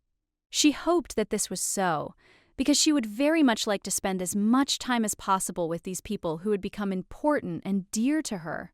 Smiling, the girl said that she really wanted to be part of Willow's family, and she would also like to live among people who she truly liked and understood. She approached her uncle and, looking at him with childish hope, asked him to pick her up in his arms so that she could feel safe and close to those she loved. But then something strange caught her eye behind her. It was a wolfhound, which seemed to be something quite unusual and very impressive. The girl guessed it could be the werewolf king himself. She sensed something threatening around him, like a huge, terrifying monster ready to attack. But to her surprise, The wolfhound was holding not something scary in his mouth, but something completely different, which aroused the girl's surprise and curiosity. In its mouth, she noticed a small, cute creature that looked completely defenseless, and this made her feel a strange tenderness towards this creature. Without hesitation, the girl asked for the creature to be released. She sensed how the little mortals who held it couldn't comprehend how harmless it was. Then the girl finally realized that in front of her was not just a strange creature, but a desert fox. Her view of the world suddenly changed, and she felt something important in this moment. If this is indeed a desert fox, then it is incredibly lucky, because these creatures are rarely encountered by people and certainly do not show up without reason, especially in such places. The fox was completely white, which looked especially strange. Such an animal should not be here, and it is unclear how it ended up in these parts at all.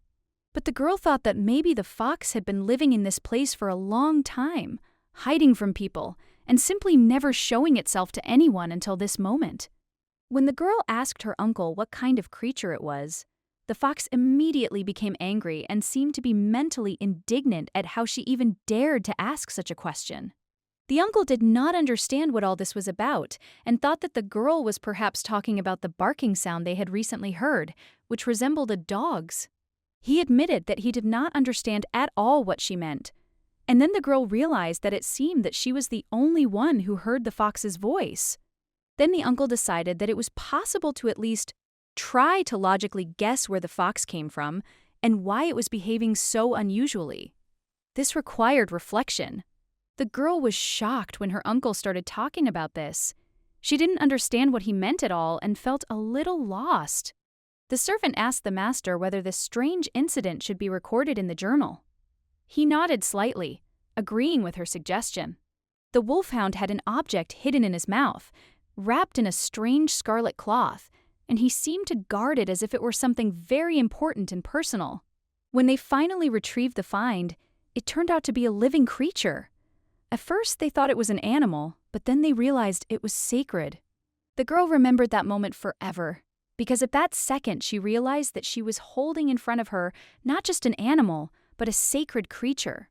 He and the knights watched as the soldiers carefully cleared the area, removing the mutilated corpse of a werewolf infected with dark magic that spread fear and corruption. A sacred animal is a special creature, a symbol of faith and devotion, which people worshipped, considering it a messenger of divine power and a bearer of light. It is precisely such creatures that are capable of driving out evil and cleansing the earth of filth. But the cute fox seemed too ordinary, not like the well-known sacred animals. And so the uncle, frowning, asked again whether the servant had made a mistake in his words, since such a mistake could have led to unacceptable consequences. The servant firmly confirmed that he was confident in his words, adding that the information received was verified and confirmed by reliable sources. Another servant standing nearby also stated that he saw and heard everything himself, and, in his opinion, what was said was completely true. Despite this, everything that was happening seemed a little strange, too unexpected, as if something important remained hidden from everyone. At the scene of events, an object was found that had long been thought to have disappeared somewhere within the empire, as if it had simply vanished without a trace. There were rumors that sacred animals do not live just anywhere. They appear only where the land is clean and filled with blessings. Even the girl knew about it because it was the fox who was screaming for people to show concern, as if she understood her importance and significance. One of the servants, slightly confused, turned to the master with the question, should he not report what he had seen to the imperial family as soon as possible? However, the second servant intervened, believing that if the emperor were to be told the truth, it would be better to indicate in the report that the sacred animal had been stolen. As they tried to figure out what to do next, it became clear that the situation was more complicated than it had initially seemed, and everything required caution. What they saw was indeed a sacred creature, but first they had to burn the werewolf bodies using cleansing magic.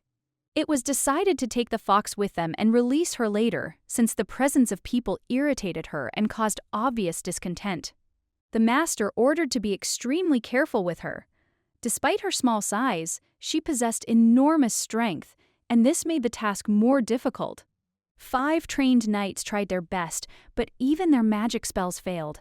She struggled and slipped away, too fast and strong even for them. The slightest distraction was enough for her to slip away. But she's a sacred creature, and letting her slip away could have dire consequences. At that moment, they remembered. An old legend said that such animals obey only one person, their true master, and no one else. But the secret is that almost no one knows exactly how to tame it. Even the wisest of the wise have yet to unravel this ancient method. Shushu looked at the fox, as if trying to understand her. The fox, in turn, stared intently into the girl's eyes, as if searching for something. Shushu suddenly decided she was fed up with all this. She turned away and silently promised herself that she would leave, not get involved in this, and forget about it. But suddenly the fox, as if hearing her thoughts, called out to her and told the girl to stop, because in front of her stood a real human child. The girl turned around abruptly. It took her a moment to realize that the fox had spoken directly to her, as if she knew her. The fox bowed her head slightly and seemed to smile. She said the girl could understand her, and she had known this for a long time. The girl showed that she didn't hear, but the fox didn't stop. She continued screaming, assuring everyone that the girl understood her perfectly well and was simply pretending that this was not the case. The fox was furious, her irritation plain to see. She insistently demanded that the girl turn around immediately and at least glance in her direction, not hiding her indignation. The fox's voice was so piercing that it was unbearable to be near. It was so tense that it felt like my ears were about to shake from the force of the pain-inducing sound. The girl approached her uncle and asked, her voice filled with concern, if she could hold the fox for just a moment. Her words were a sincere request, filled with hope. The fox seemed to be trying to coax the girl, too, whispering to her to pick her up. The plump little fox's manner radiated something that made her desire palpable, but the girl firmly remembered the important prohibition. The fox resorted to cunning and, whispering with a smile, said that if the girl still decided to take her, then she, in turn, would allow her to touch her soft tail, which seemed like a tempting offer. The girl literally melted with delight and, without holding back her emotions, began persistently asking to be allowed to hold a fox at least once. Her request sounded sincere and full of childish naivety. However, the uncle, continuing to shake his head, firmly repeated that this was absolutely impossible, that it was strictly forbidden. It became clear that there was no way to convince him otherwise, no matter how hard the girl tried. The girl wanted to touch the fox's tail so much that she was almost ready to agree to any conditions, even those that contradicted her desires, just to avoid a quarrel with her uncle and get at least a small opportunity. At that moment, the little princess suddenly stopped crying. She seemed to sense that her uncle had begun to doubt and was now perhaps ready to change his mind, which gave her hope. He took a deep breath and, after a brief pause, suggested that perhaps they could simply place the fox next to the girl, preventing her from picking it up. It was a compromise he was happy with. This decision made the girl happy to the point of tears, because now she would at least be able to touch the fox a little. The fox, as if sensing something special, approached the girl and gently handed her her fluffy tail. Everyone immediately began whispering that the princess was simply wonderful, so kind and sweet. People around immediately began repeating that the fox must not be touched under any circumstances. It was a sacred creature, and no one had dared touch it until now.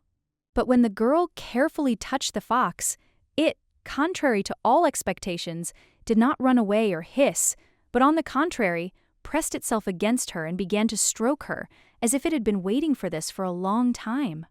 Everyone around froze in surprise. Nuga had once said that if you touched this creature, it would immediately bite, revealing sharp teeth and scaring everyone to the point of trembling. But the girl wasn't afraid. She simply smiled warmly and whispered that the fox was as soft as a cloud. No fear, only kindness and calm.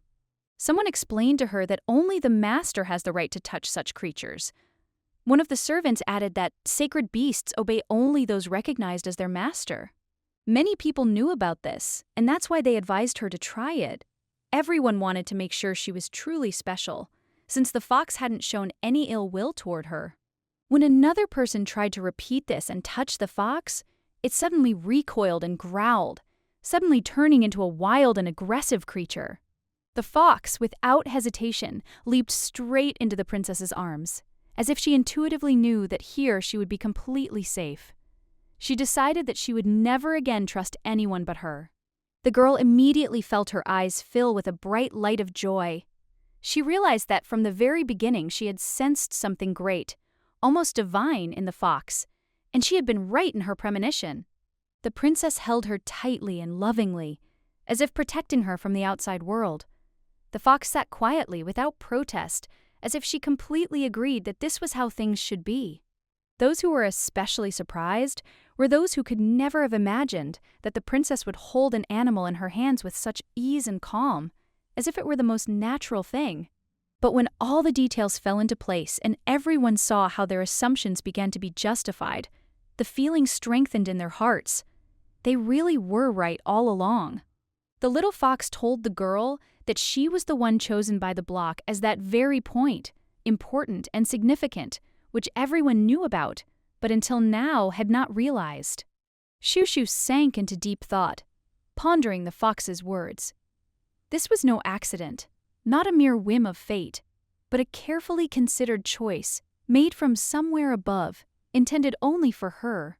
Perhaps it all happened exactly when she returned, when everything around her suddenly fell into place, and many things became much clearer than ever before. With these thoughts, the girl smiled and gently ran her hand over the fox's soft fur, as if thanking her for her trust and for the important words she had managed to say at that moment. At that moment, a familiar pouch appeared before the girl. It was the very same item mentioned earlier, and which she was supposed to open only after a certain amount of time, as instructed. The system reported that Shushu had successfully received God's gift. This happened because the girl had established a connection with the animal and had also accumulated the required number of interest points, as indicated. Then she realized something important. Perhaps this little fox could hear her thoughts. He responded to them with astonishing precision, as if he understood exactly what she was feeling. The fox, confirming this, made it clear that this was indeed the case. Although she didn't speak, her actions clearly showed that she heard the girl, and did so with full awareness. Moreover, the little creature explained that he was no ordinary fox. In fact, he was a messenger from the god Rickshaw, who had come on an important mission to fulfill the task entrusted to him. He acted as an observer, monitoring every action of the people. When his mission was complete, he was to ascend high into the heavens, returning to where he came from, his task accomplished. The girl, a little confused, decided to clarify his words, to which the fox confidently confirmed again. Yes, he was monitoring every action, everyone without exception, not missing a single one. The fox approached her with particular attention. It was clear, only to the girl could he offer true support, unlike all the others, who could not understand his true intentions. The others couldn't comprehend what was happening, and when the girl finally returned to reality, her face expressed fear and alarm. This was due to the fact that her discovery had stunned her. They had all secretly known about her ability for a long time, but now that they had seen it with their own eyes, they realized that the princess had somehow managed to tame a sacred creature, which was considered impossible. One touch is not enough to become the owner. Even if the animal does not resist, it does not immediately accept the person. Everyone couldn't contain their delight. The princess had managed to tame this creature, and at that moment she seemed to everyone to be truly the best of the best. The girl stunned everyone with her act, sparking a veritable storm of admiration. The number of interest points she received was practically a record, and at that moment, no one expected such a turn of events. However, the system warned that due to event overload, some messages would not be processed. Too many things were happening simultaneously, and something needed to be eliminated to avoid errors. The little animal tried his best to convey to those around him that they should retreat further away, and also asked the girl to convey his request to them, because he considered her his confidant. The girl's head was spinning from the sudden attention she was receiving. There were so many eyes, so many words, and all these feelings crashed down on her at once, leaving her slightly confused. Suddenly, the Duke's loud voice rang out, demanding everyone freeze in place.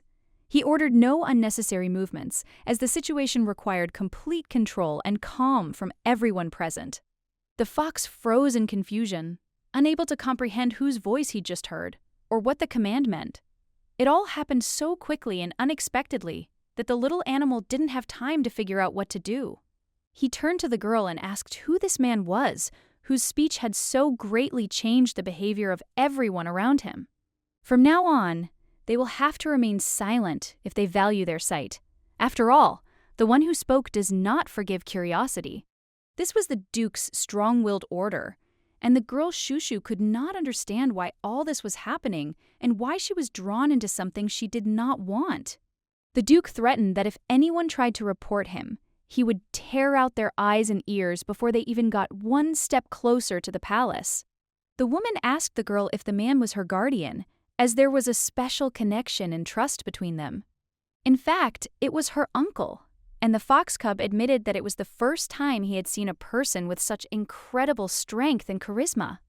This power, he says, will only be recognized as real if he defeats the legendary fire dragon Ataita. If this had happened, he would have become the greatest man in history, but, alas, the emperors of his former life destroyed him through deception.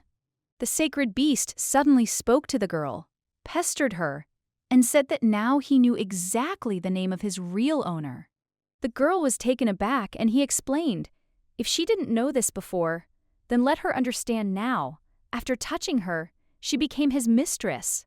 She was in complete shock and even a little offended, not understanding the essence, and the fox cub only calmly replied that it was too late. She was his mistress. However, the girl was not against it, and with a slight smile, she hugged the warm and fluffy sacred beast, feeling no fear. This fox turned out to be so soft, cozy, and incredibly warm that it was very pleasant for her to snuggle up to her again and again.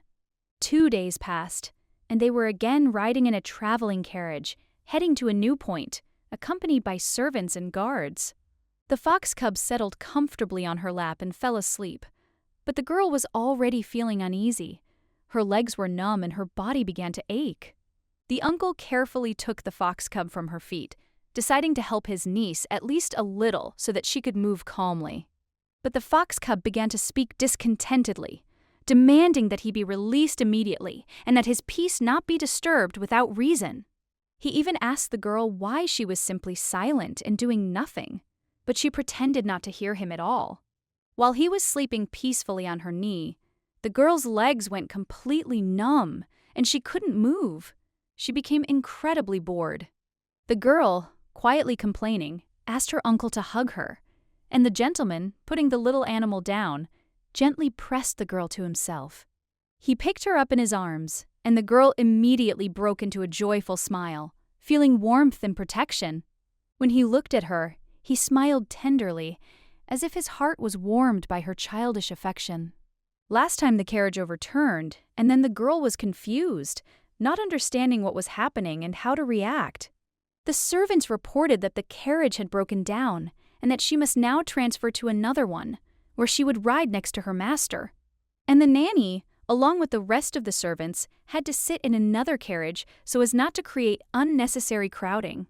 The nanny assured them that everything would be fine and gently asked the girl how she felt about the situation.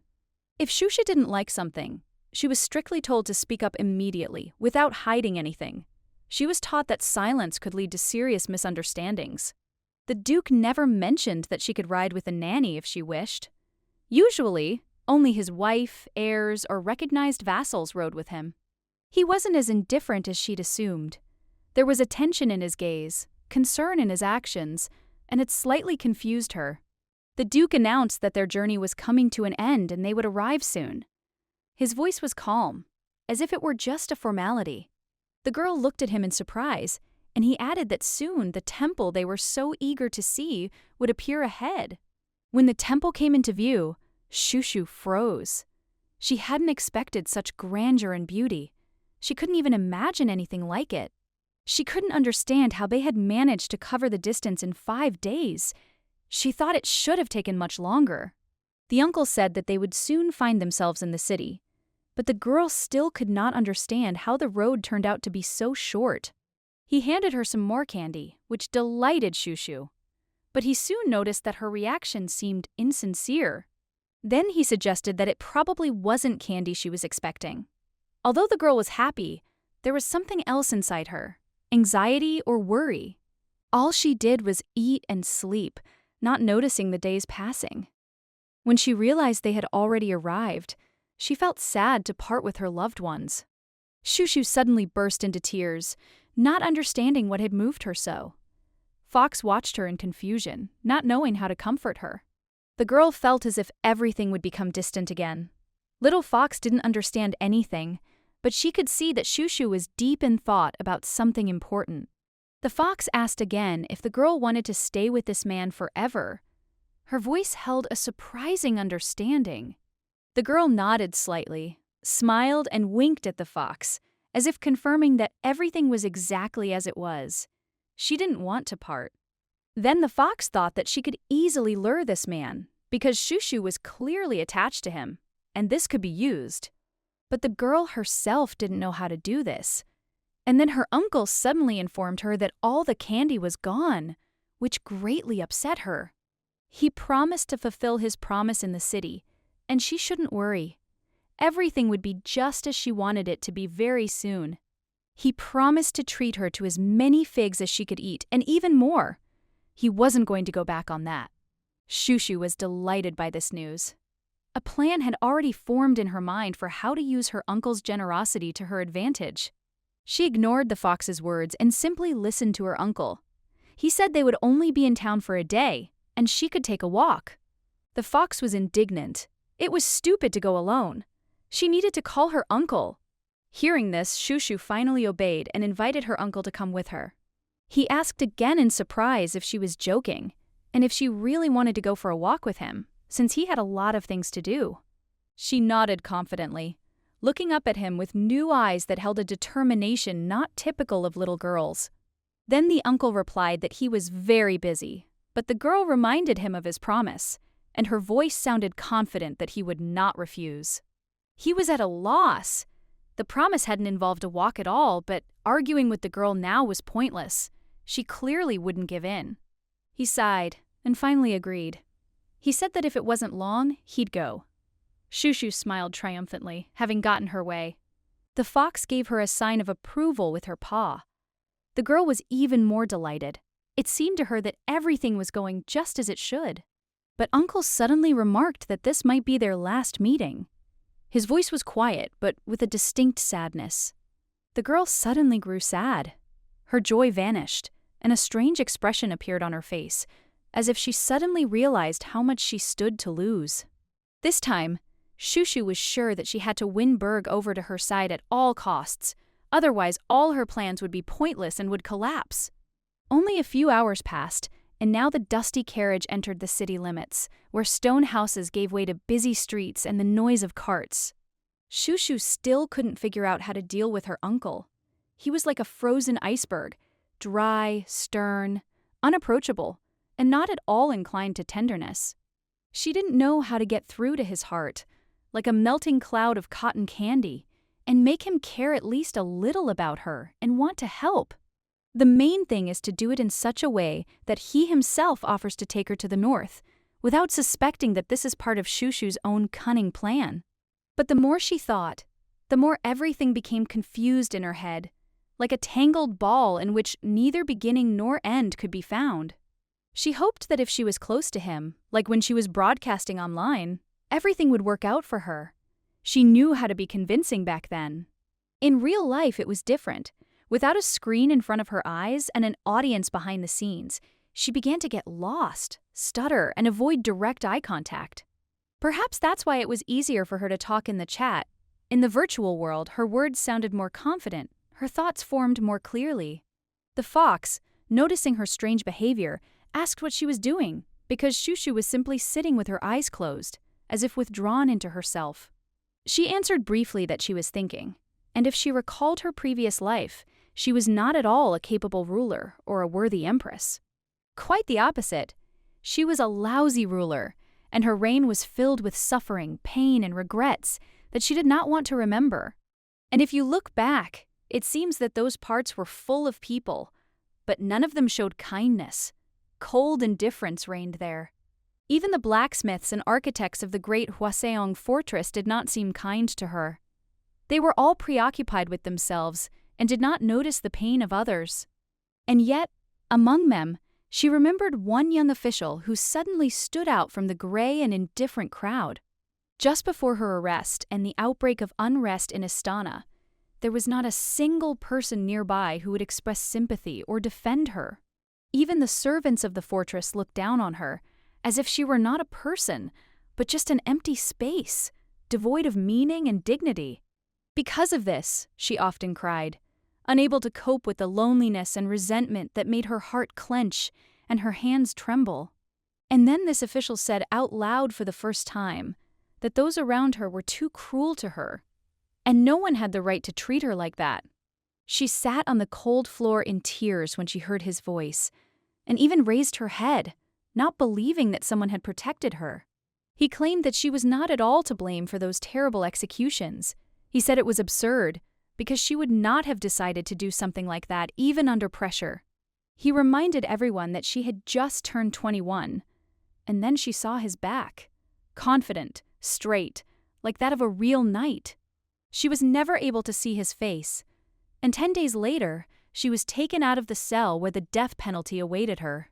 When she was grabbed and thrown into a cell, those words of the official came back to her like the last ray of light in pitch darkness. She bitterly regretted that she never saw his face, as if she had missed the only kind image in her short life.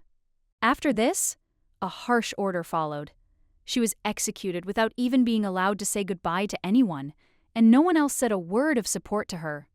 After all, he was the last one to support her and not turn away when everyone else did. Just before his death, he stood by her side, and she remembered it. Now everything had changed, and the world around her had become completely different. People, events, even her own feelings. Everything was different. Everything had changed beyond recognition. If the opportunity ever presented itself, she'd really like to see that official again. Even if just for a moment, just to understand who he really was. If even the slightest chance presents itself, she won't let it slip away.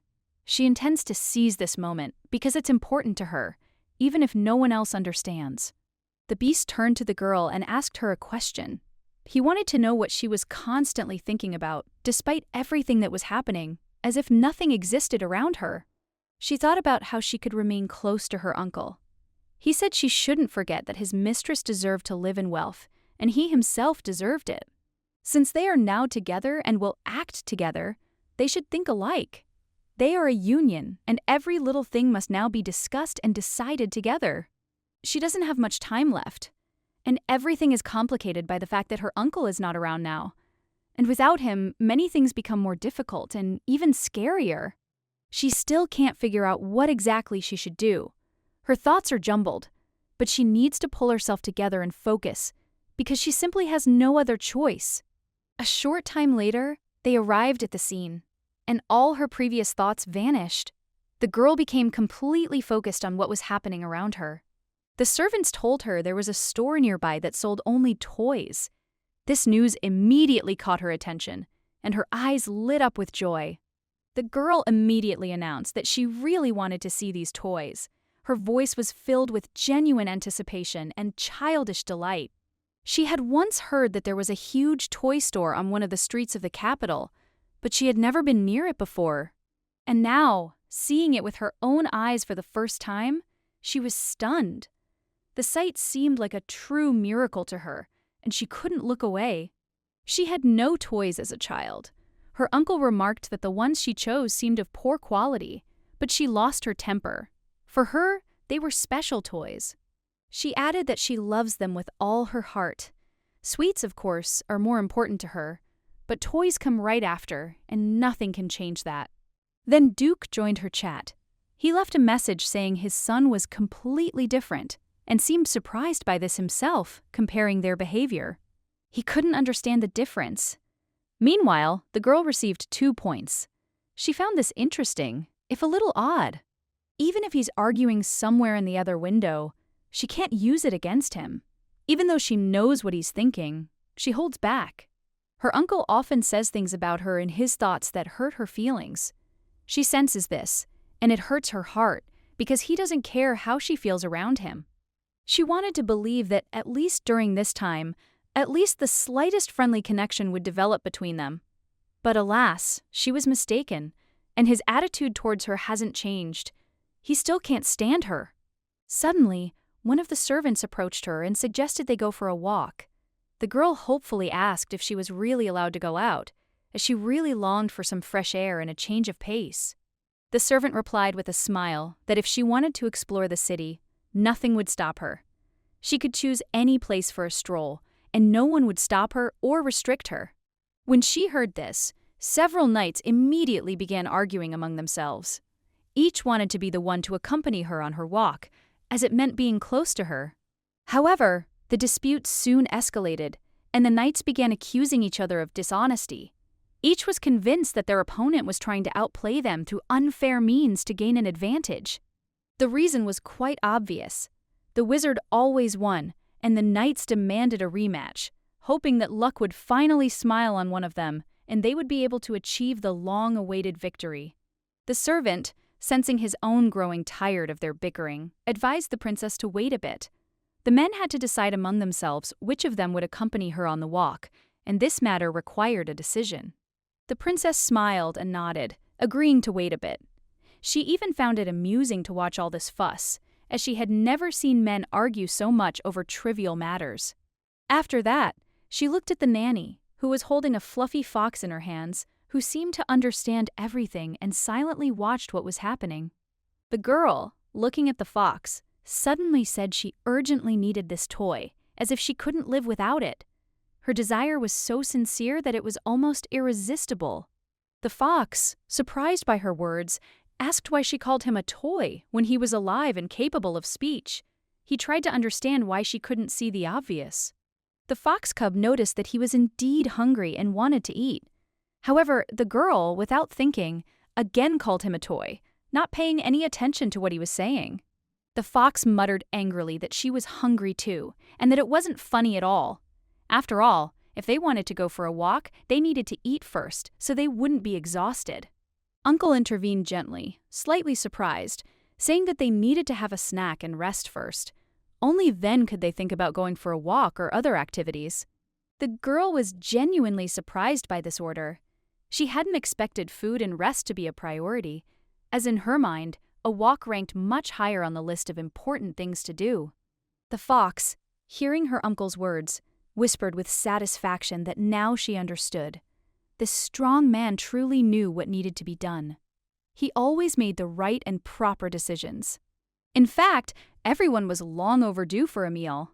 After all, if they didn't eat in time, their strength might fail them, and they were planning a walk and didn't want to be weak along the way. The girl confessed to her nanny that she doesn't like being hungry. And if she asks for food, it means she really needs to eat something urgently. Otherwise, she won't be able to function properly.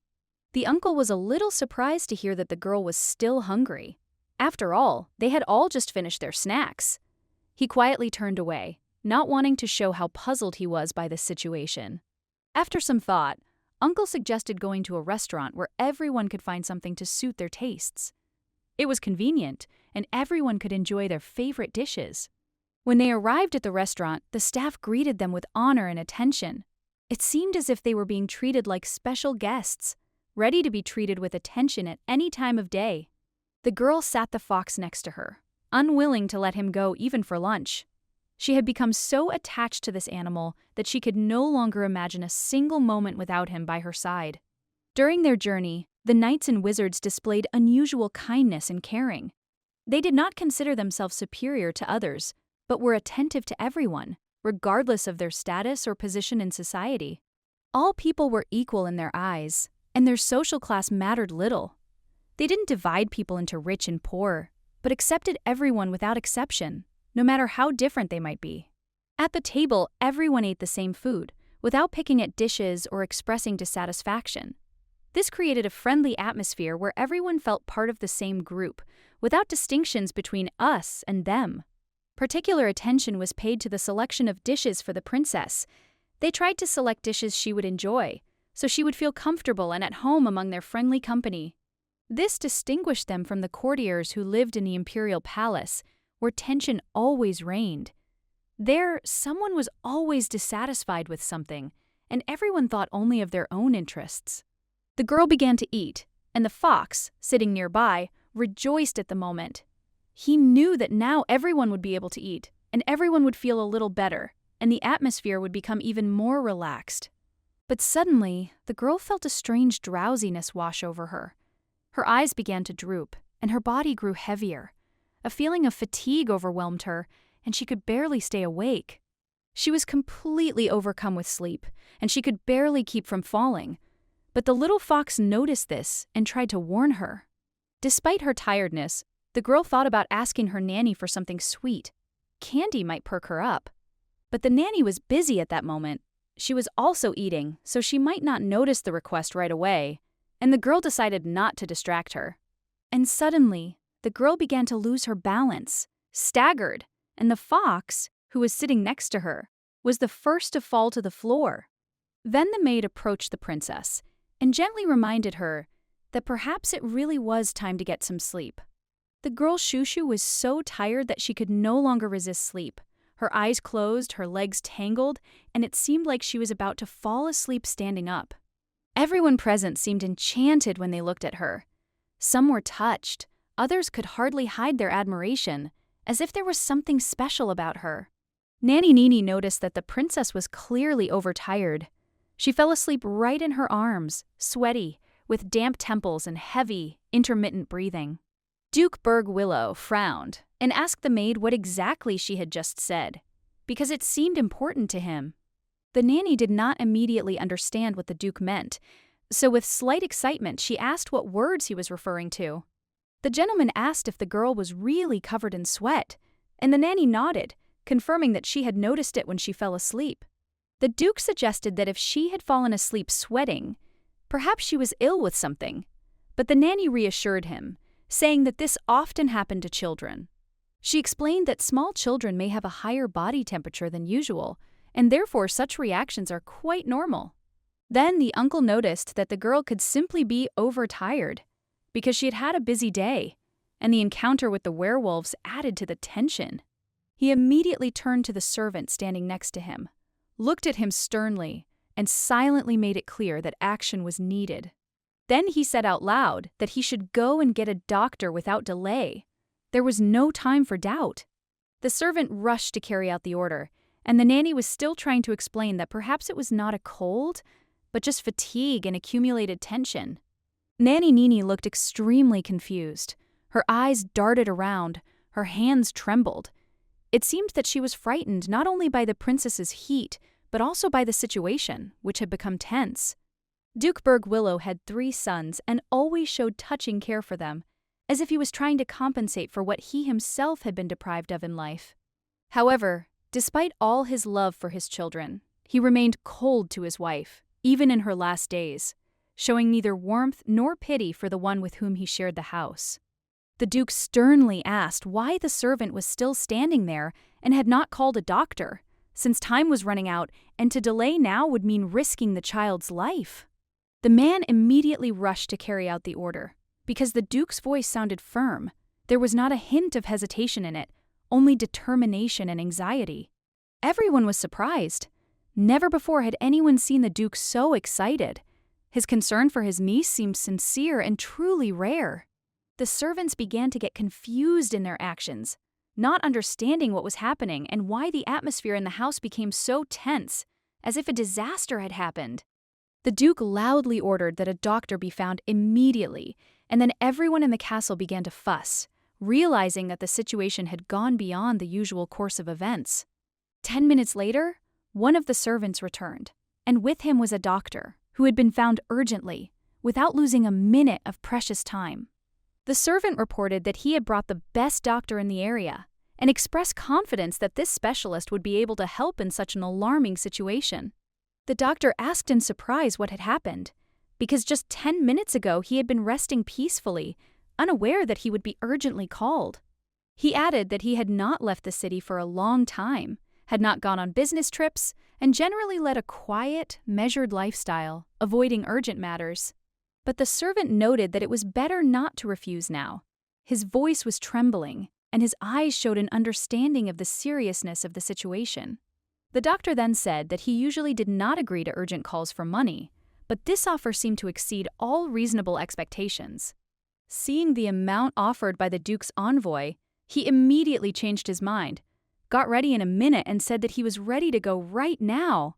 The sum at stake was truly staggering. It's something no one would refuse. It's not even a small sum, it's a fortune, life-changing. He came here not with good intentions, but for a reward. But as soon as he saw this monster, greed gave way to horror. Everything he saw within these walls seemed strangely right. So much nobility, as if every action here weighed 1,000 coins. He'd dealt with dangerous people before, the most brutal, but the one here made them all seem like stupid street thugs. He didn't hesitate for a moment and ordered a doctor to be brought to the girl immediately. The hope of help was the only thing that kept him balanced. The doctor entered under dozens of heavy, angry gazes. It was as if they were all waiting for him to make a mistake and were ready to tear him apart. He felt every staring face, every emotion. He didn't understand what it was all about. He wanted only one thing: to go home. The doctor said he was finished examining her. He tried to say something, but everyone expected him to say only one thing: about the girl's condition. He only hinted to the Duke that he should watch his words. This girl was no ordinary girl. She was a princess. And in his opinion, she had simply fallen asleep. Nanny Nini disagreed with the doctor. She confidently declared that she knew the princess better than anyone. She was simply tired and fell asleep, nothing more. But those around her disagreed. Everyone insisted the princess's breathing was strange. She breathed too infrequently, once every 3 seconds. The servants and courtiers were outraged. They didn't trust the doctor, believing he was lazy and didn't want to treat the princess, just pretending. The doctor was frightened. He didn't know why they'd called him if they didn't trust him. It seemed pointless and dangerous. If the princess really does breathe every 3 seconds, then what does he have to do with it? He's not a god to change her body. He insisted she wasn't ill. But the Duke couldn't understand why she was sweating and sleeping so soundly, as if her body was exhausted. The doctor confidently stated that children of this age usually sleep soundly, but the maid Nini still tried to object. The girl Shushu always slept like this. However, the Duke did not want to listen to either the maid or the doctor. This had never happened to his son, which meant the girl was definitely ill, he decided with conviction. Then they thought it was worth looking for someone more experienced. The Duke asked which city in the area was considered the largest and most famous. They told him there was a city called Quran nearby, but the journey there was long. If he decided to go, their journey would be even longer. The Duke, without going into details, stared at Luga with irritation, not understanding what the real problem was and why he couldn't just go straight away.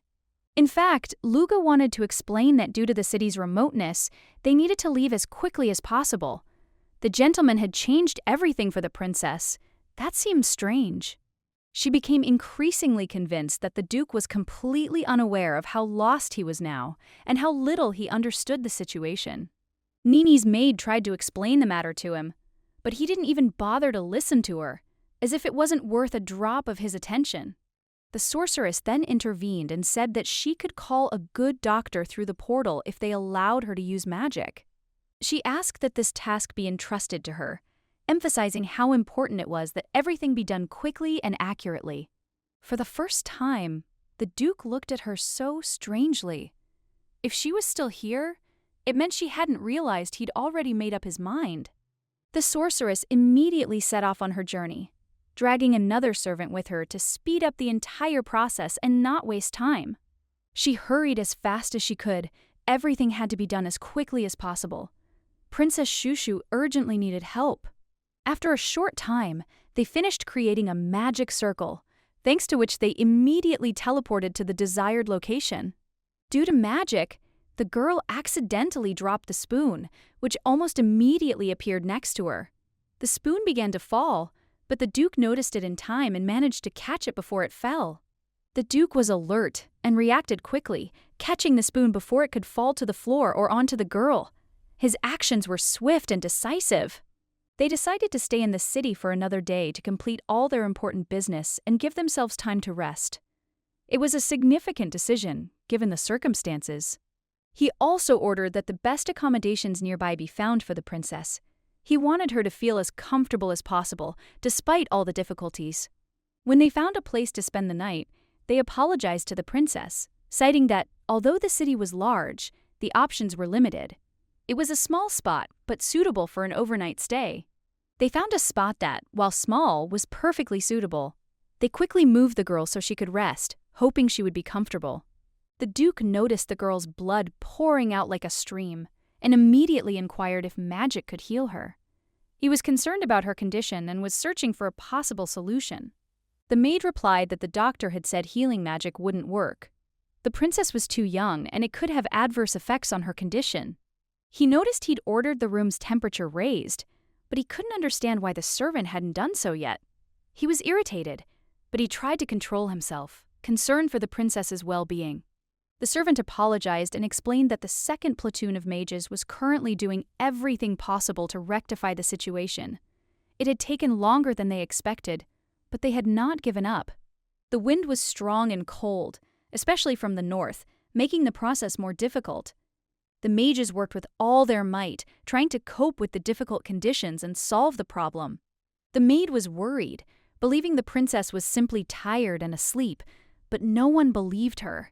Her anxiety grew, as she couldn't explain what was happening to anyone. The fox wondered why the princess was in such a state. He thought she was simply tired and asleep. But upon closer inspection, he realized something was wrong, and his doubts deepened. The fox was sure she wasn't just sleeping. The doctor and others insisted everything was fine, but he didn't think it was that simple. He sensed something more was going on. They spoke of this in whispers, afraid someone would overhear. As soon as the master gave instructions, they would carry them out. But if she really was ill, what then? Meanwhile, the girl lay there, turning over peacefully in her sleep. Her face was peaceful, and she, as usual, slept soundly in her bed. Suddenly, she woke up and, shuddering, said she was cold. She wondered what season it was and called her parents. Uncle was completely shocked when he heard her words. He instantly remembered his sister and her husband, briefly experiencing memories of the past that overwhelmed him. The girl said she didn't want to go back to that place. She was scared. Her words filled the room with anxiety and worry, and her eyes expressed fear.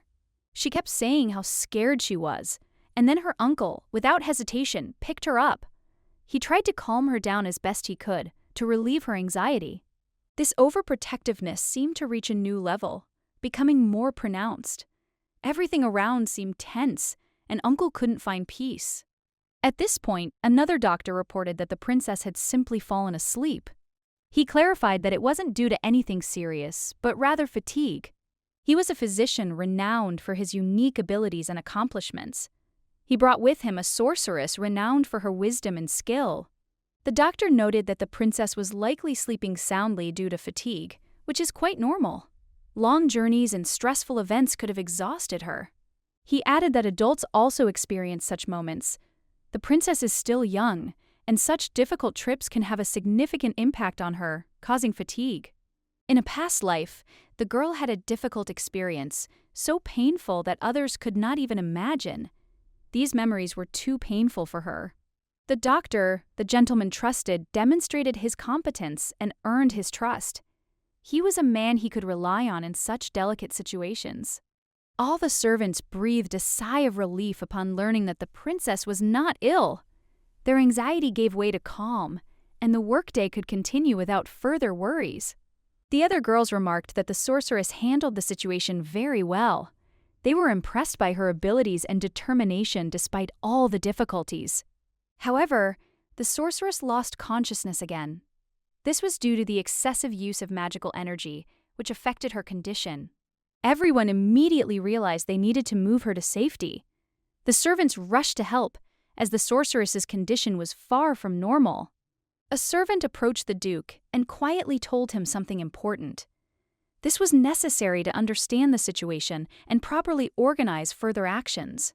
In the evening, everyone had already settled into their rooms, preparing for a night's rest. But soon they were called by the Duke, who suddenly demanded their presence. The Duke announced that the schedule had been unexpectedly changed and everyone was expected to be here. This was due to the need to give the princess a day of rest, as she was very tired. The servants were delighted with this news, considering the princess their treasure. Thanks to her, they got a day off and could take a little rest from their duties. One of the servants also announced that he had an urgent report regarding Aiden.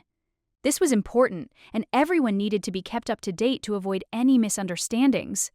The Duke, intrigued, asked what had happened this time. Perhaps Aiden had done something wrong again, and it was necessary to figure out what exactly had happened. Aiden, the Duke's only apprentice, reported that the castle's outer wall had been damaged during training. This was a cause for concern, as such incidents were not to be repeated. This time, the destruction was much more extensive than the previous case, and the Duke assumed that the cause was the strong storm that had raged in recent days. However, that wasn't the real reason. The strength this child possessed was too great, and it absolutely needed to be controlled through regular training. He ordered a servant to convey to everyone that they should not train him until the Duke himself returned to personally intervene and ensure the safety of the process.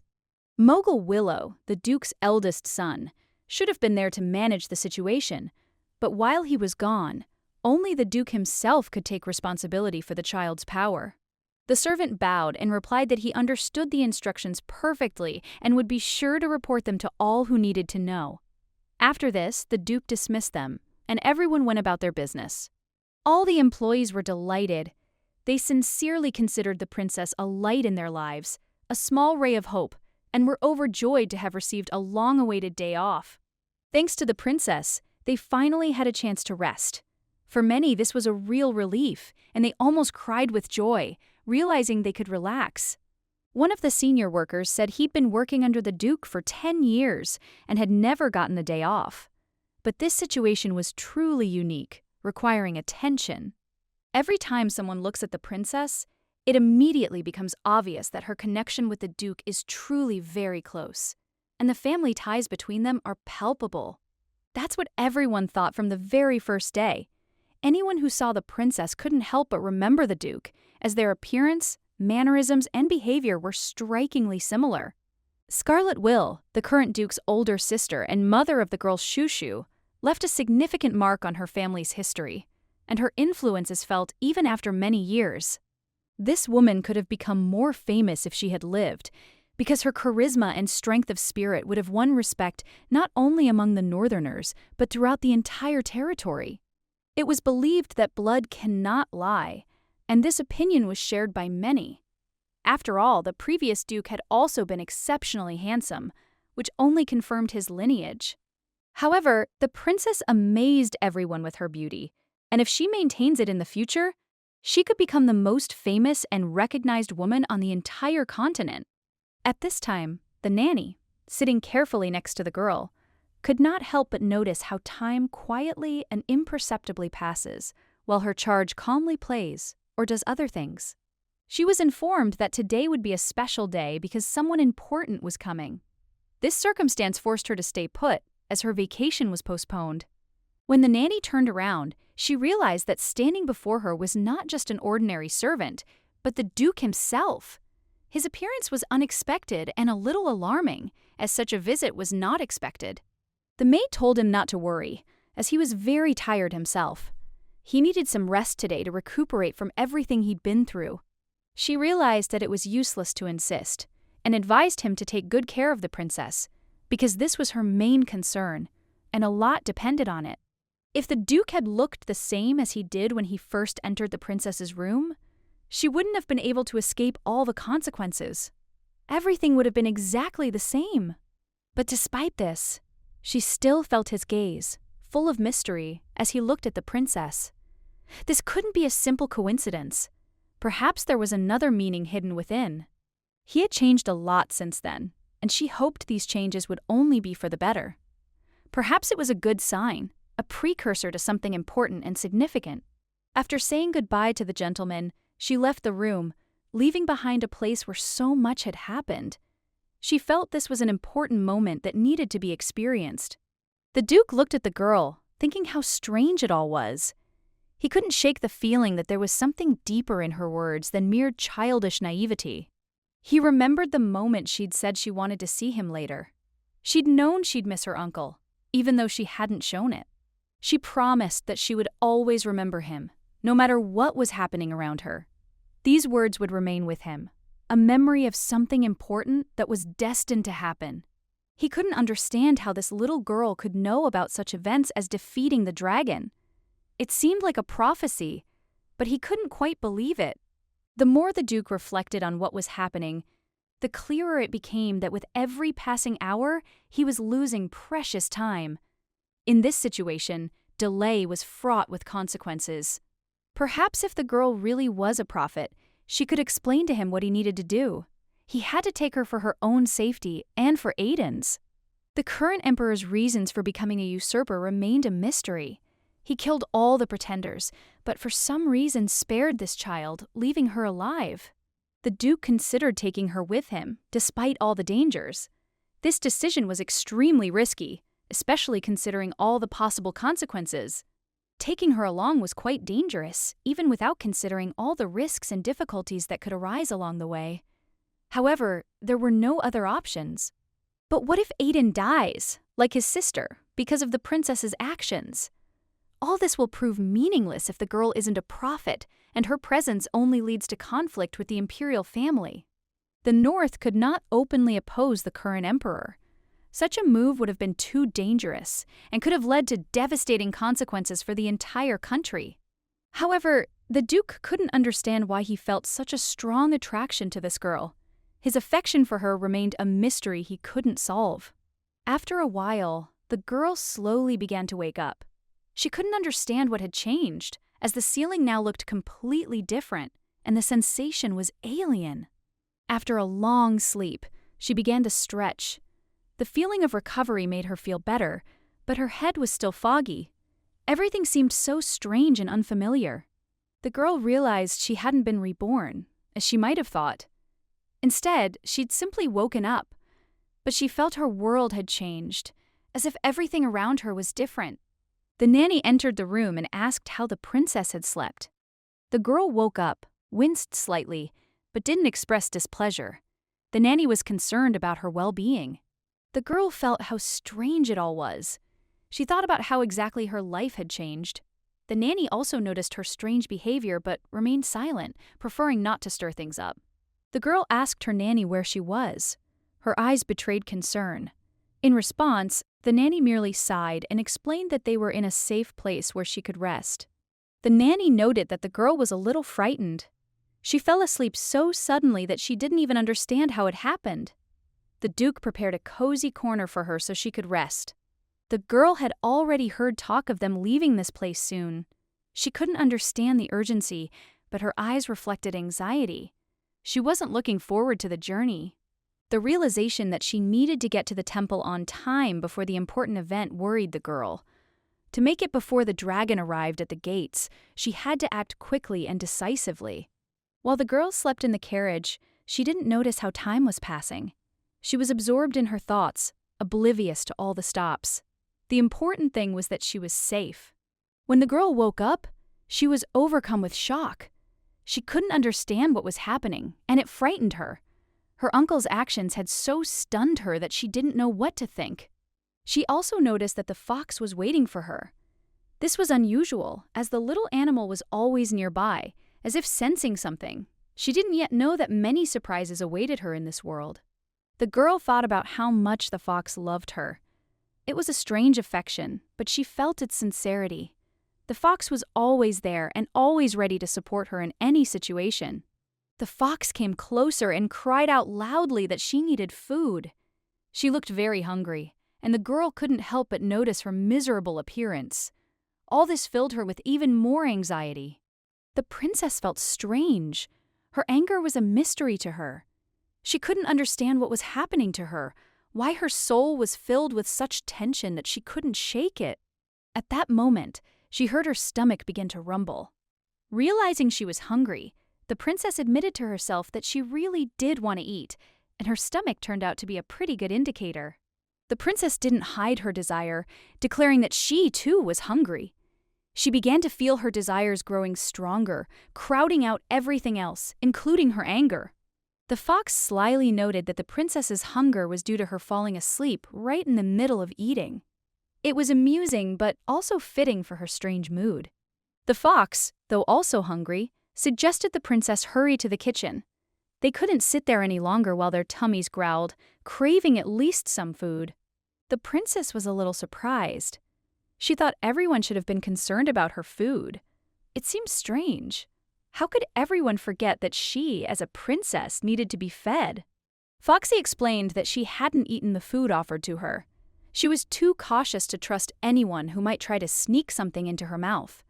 It was dangerous for her, as she didn't like taking risks. The fox insisted that she couldn't be trusted with food from ordinary people. Their hands might be hiding something more, something that would make her vulnerable. She believed it was best to avoid this to avoid getting into trouble. The girl mentally replied that her assistant would never do anything that could cause harm. He was always reliable, even if the sacred ones tried to catch him and deprive him of his freedom. The only one who could feed her without fear was her master. Only he could be the one who would ensure her safety and give her something she could eat without fear or hesitation. She truly grieved for a long time that she had suffered so much. As time went on, she only realized how much this trauma had impacted her life. The girl smiled happily in response and said she agreed. Then they all headed to the table to eat, and at that moment her mood noticeably improved. Everyone was stunned to see the nanny carrying the princess in her arms. It was a sight that surprised even those accustomed to unusual events. Joy filled everyone as they finally saw the princess awake. This was a long-awaited moment, and now everyone was confident she would recover. They began asking questions, trying to find out if everything was all right with the princess. They began arguing about what treats and gifts they should offer her to please her. On this day, they prepared not only a plentiful meal for the princess, but also a whole host of gifts. The atmosphere was filled with joy, as everyone wanted to express their care in their own way. In that case, the nanny could bring her food, since she'd already taken care of all the preparations. Everything was already ready, and now all that was left was to wait for her reaction. The girl felt immense gratitude for the attention. When she smiled, everyone immediately began setting out dishes and gifts so the princess could enjoy everything that had been prepared. The princess looked so sweet that she resembled an angel. Her tenderness and innocence immediately attracted attention, and everyone couldn't help but admire her. The gentleman noticed something strange had been happening since early morning.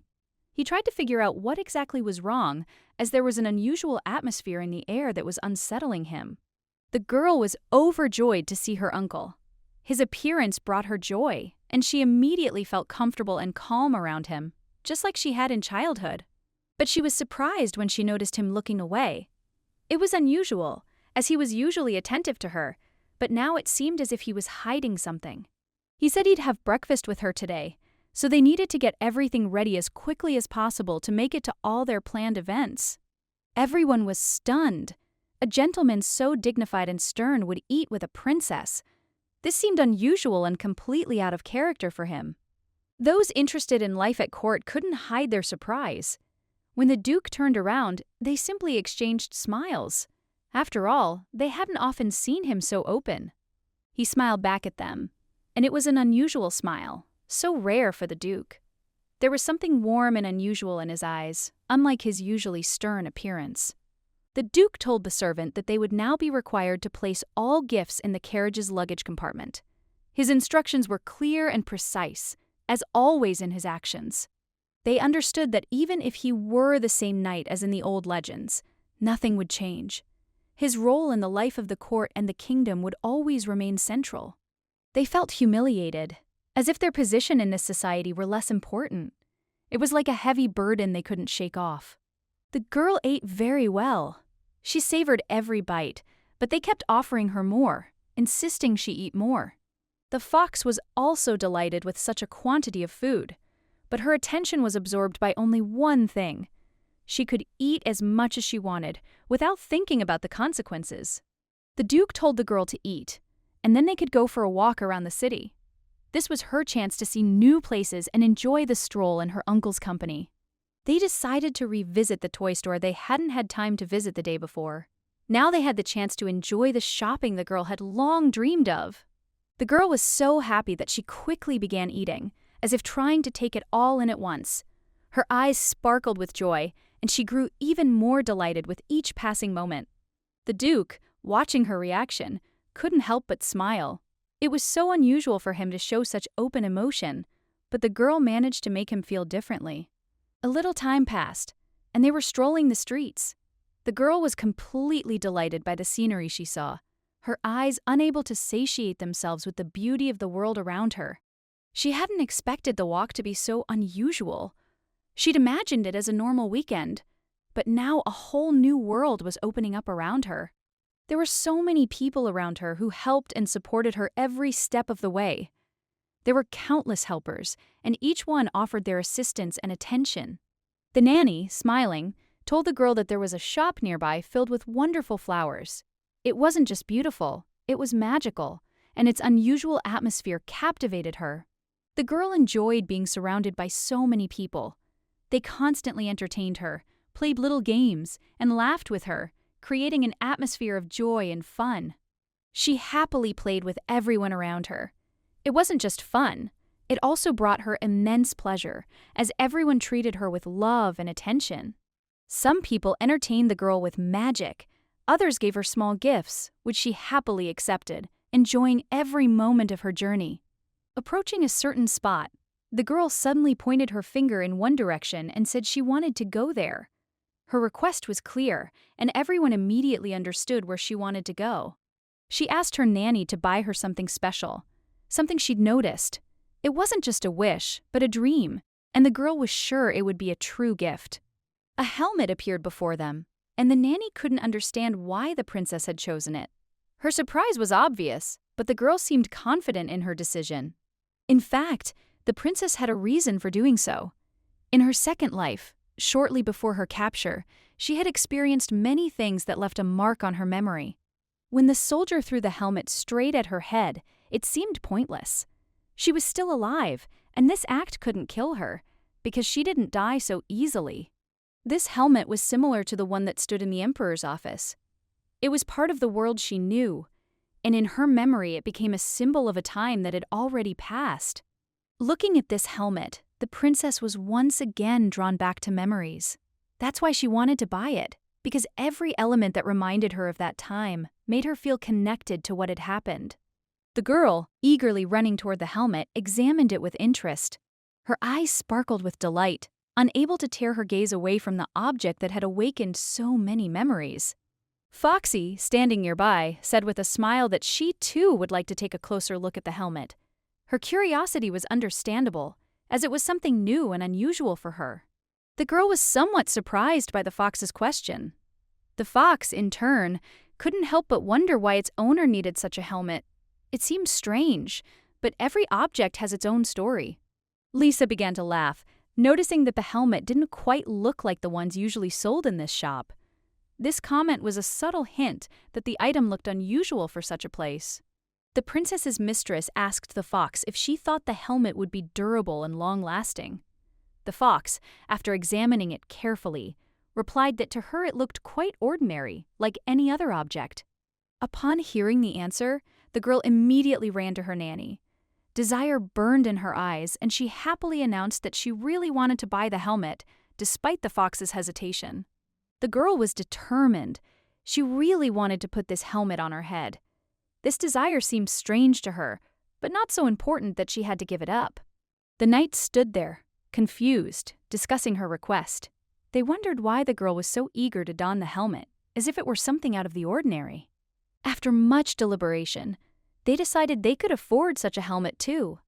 It seemed like it would add a special touch of grandeur to them if they followed her example. However, the servants, upon seeing their intentions, were furious. They could not accept the idea that the knights wanted to imitate the princess and her unusual desire. One of the men remarked that he was somewhat uneasy about the situation. The helmet clearly belonged to the previous duchess, and this could be a bad omen. The girl's uncle was aware of everything that was happening. He couldn't help but notice that the duchess's bloodline was probably correct after all, and he was surprised that she had chosen this particular helmet. This silver helmet, adorned with an engraved dragon, was the symbol of the Duchess of Scarlet. It became an important attribute that held many memories of her time. The uncle, expressing doubt, asked the girl if she really intended to buy this particular helmet. She, in turn, confidently confirmed her desire. The girl added that perhaps her uncle would be the one to buy this helmet for her, believing that only he could fulfill her request. Her uncle, hearing her words, said it would depend on her answer. He was in no rush to make a decision and wanted to understand how serious her intentions were. Uncle, openly curious, asked why this particular helmet had caught her attention. He was interested in her motives, but he didn't expect an answer that would reveal more. The girl couldn't tell him about her second life, its meaning, or the origin of this attachment, so she simply replied that she had chosen him for this reason. She noticed that he seemed to need her attention, and that he was calling her again. This thought occurred to her as she listened for a moment. Realizing her uncle was deep in thought, the girl couldn't help but notice that he was probably about to buy something. Apparently, it wasn't something small, but something significant. Memories of fighting his own sister came flooding back. She was wearing that helmet, which was a significant moment for him back then. Then Berg, unwilling to continue the struggle, offered his sister a break. They were both children and knew the importance of giving themselves a little rest every now and then. But the sister immediately noticed that her brother lacked strength. His attempts were clearly unsuccessful, as her reaction confirmed. She couldn't hide her surprise. She smiled and suggested that he might be taking the battle too seriously. This made him question whether it was worth continuing under these circumstances. During their conversation, she asked why he brought the helmet with him. Her interest was genuine, and she couldn't understand her brother's motivation. The boy confidently replied that the helmet was really cool and that his dad had given it to him. It was a powerful explanation for their age. However, Scarlet couldn't understand why he needed such an accessory if he had no skills. He confidently declared that his sister was simply jealous and wanted a helmet like that. But her sister insisted she didn't need someone else's helmet, as she was already very happy with her own. It was a personal choice, which she respected. All this was happening because he was constantly calling her. She felt it and knew that one day he would understand that he too would find himself in the same situation. The uncle was shocked to hear the girl calmly say that she, too, felt the helmet calling to her. This gave him many things to think about. The uncle smiled, said everything was fine, and promised to buy the girl what she wanted. This didn't faze him, and he was confident he would fulfill her wish. The girl was amazed. She had never seen such a wonderful place. Everything around her seemed unusual and exciting. The cook noticed that a real lady had come to see them. His gaze was full of admiration, and he couldn't hide his surprise at her appearance. The girl replied that she would like strawberry and chocolate cakes, as well as grape cakes. Her eyes sparkled with joy as she said this. She didn't say that she might not be able to eat that much, but she knew it would be better to choose only the most delicious and favorite treats for her. The uncle, smiling reservedly, said that she should choose since he had promised to fulfill her wish and was now ready to do whatever she asked. He decided to buy whatever she chose and pay in cash. It was his decision, and he ordered his servant to do everything properly. The servant, hearing the instructions, asked that all the cakes and treats be packed up so they could be taken away. He was ready to carry out the order without delay. Uncle confirmed they would pay in cash. It was a done deal, and no one could change his mind. Everything was going according to plan. The girl was absolutely delighted. Her uncle seemed like a true master to her, a man who always kept his promises and knew how to surprise. For her, he was the best uncle in the world. She loved him for his care and for the fact that he could always keep his promises. He kept his word, as he had promised. The girl was sure that he would always be there for her, ready to help and fulfill her every wish. The fox said that the owner had said she wanted to please this man. She knew her words had significance for the whole situation. It was the last village they stopped at before heading to the temple. It wasn't exactly the best stop, but they decided to spend a little time there anyway. The girl was trying to please her uncle, so she asked the maid to give her the bag, hoping it would impress him. In her eyes, this was an important step. Approaching her uncle, she timidly asked him for a hug, hoping the gesture would be pleasant. She wanted to feel his care, but she didn't know how best to express it. As she approached, fork in hand, the girl hoped her uncle would accept her gift. She didn't expect such a simple act to elicit such strange reactions from those around her. The girl just wanted to treat him, and the fox, watching her, understood her intentions. She wanted to please her uncle, but she should think about something else. The girl reflected that it had been a long time since she'd spoon-fed anyone. It was her way of showing her care and attention, but apparently not everyone perceived it as she'd hoped. She was delighted, hoping her gesture would evoke positive emotions in her uncle. She sincerely believed he would appreciate her efforts and that it would strengthen their bond. Suddenly, everything fell to the floor and the cake fell apart.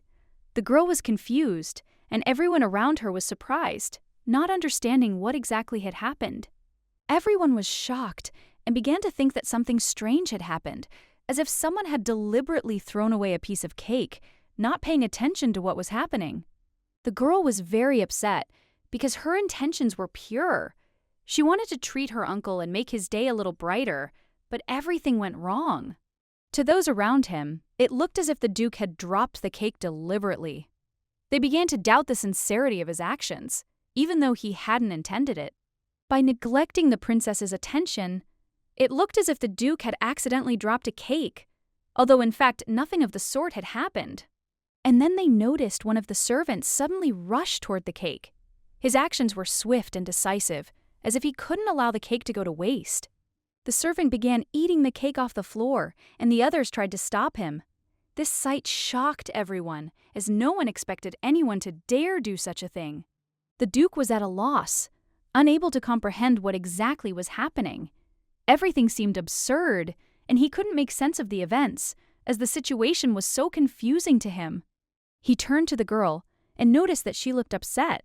Something seemed to be bothering her, and this immediately alerted him, because she looked completely different from her usual self. The girl realized that the Duke might not have liked the cake, and this worried her. She felt that something had gone wrong, and the moment felt tense. The nanny picked up the girl and hugged her, trying to comfort her. This was her usual behavior when the little one was upset. She was always ready to support her in difficult times. But everything could have been simply said, and then all the problems would have been solved. However, the girl didn't want to look pathetic and tried her best to hold back her tears. She carefully concealed her emotions so as not to reveal how deeply upset she was by what was happening. It was important to her that no one notice her weakness or sympathize with her. The Duke, feeling like a traitor, still couldn't believe his actions could have been perceived the way they were. He couldn't understand where he had gone wrong. Uncle approached the chef and asked him to bake another fig cake. It was an odd request, as such a cake was considered quite rare and unusual, but he insisted. The man was taken aback by the request, as figs were expensive and usually used in limited quantities. He expressed surprise, not understanding why another cake was needed. He explained that they only bake one fig cake a day and would be unable to accommodate such a request. It would be impossible due to the high cost of the ingredients. The uncle was surprised, not expecting such an answer. At the time, the girl was telling the nanny that she wanted to go home. She was tired and couldn't bear the tension any longer. The nanny advised them to return to their quarters and rest a bit. She promised to make the fig cake later, once the situation had calmed down a bit and they could discuss everything calmly. That evening, all the servants began to wonder where the sorceress Ivana had disappeared to. It was a mysterious disappearance that left many unanswered questions. Before their departure, everything needed to be thoroughly checked to ensure nothing had been missed. The next day promised to be busy, and it was crucial to prepare everything in advance. The girl came to the bakery and told the chef she had a favor to ask. She couldn't wait any longer and decided to make her intentions known directly to resolve the issues. He tried again to explain that they only baked once. It seemed important, but each time he found that words couldn't express everything he felt. In response, the girl calmly said that if the problem was the lack of figs, she had already solved it, as if it were something simple and easily remedied. She offered him a large quantity of figs and asked if that was enough. It all seemed so natural that he simply nodded, not quite understanding why it seemed so decisive. If there really was enough figs, he had to get to work quickly to ensure everything was completed on time. This had already become a familiar rhythm in their lives. At that moment, the Duke nearly collided with the sorceress Ivana. She seemed to appear out of nowhere, and he once again felt how difficult it was to control his life. Dima always loved the night air, and that's precisely why he was here this time. The silence of the night helped him relax and forget a little about everything going on around him. He remembered the girls upset when the cake fell. It had been a long time ago, but the memory was as vivid as if it had happened just a few hours ago. Since she'd ordered the cake, he decided to buy the helmet. It was an odd choice, but he felt it would solve some of his own problems. However, this was certainly not out of concern for the princess. His motives were far more complex and not entirely clear even to himself. Simply by looking at the helmet, he began to recall long ago events that he had thought forgotten. His thoughts drifted far back in time, and for a moment he lost himself in his memories.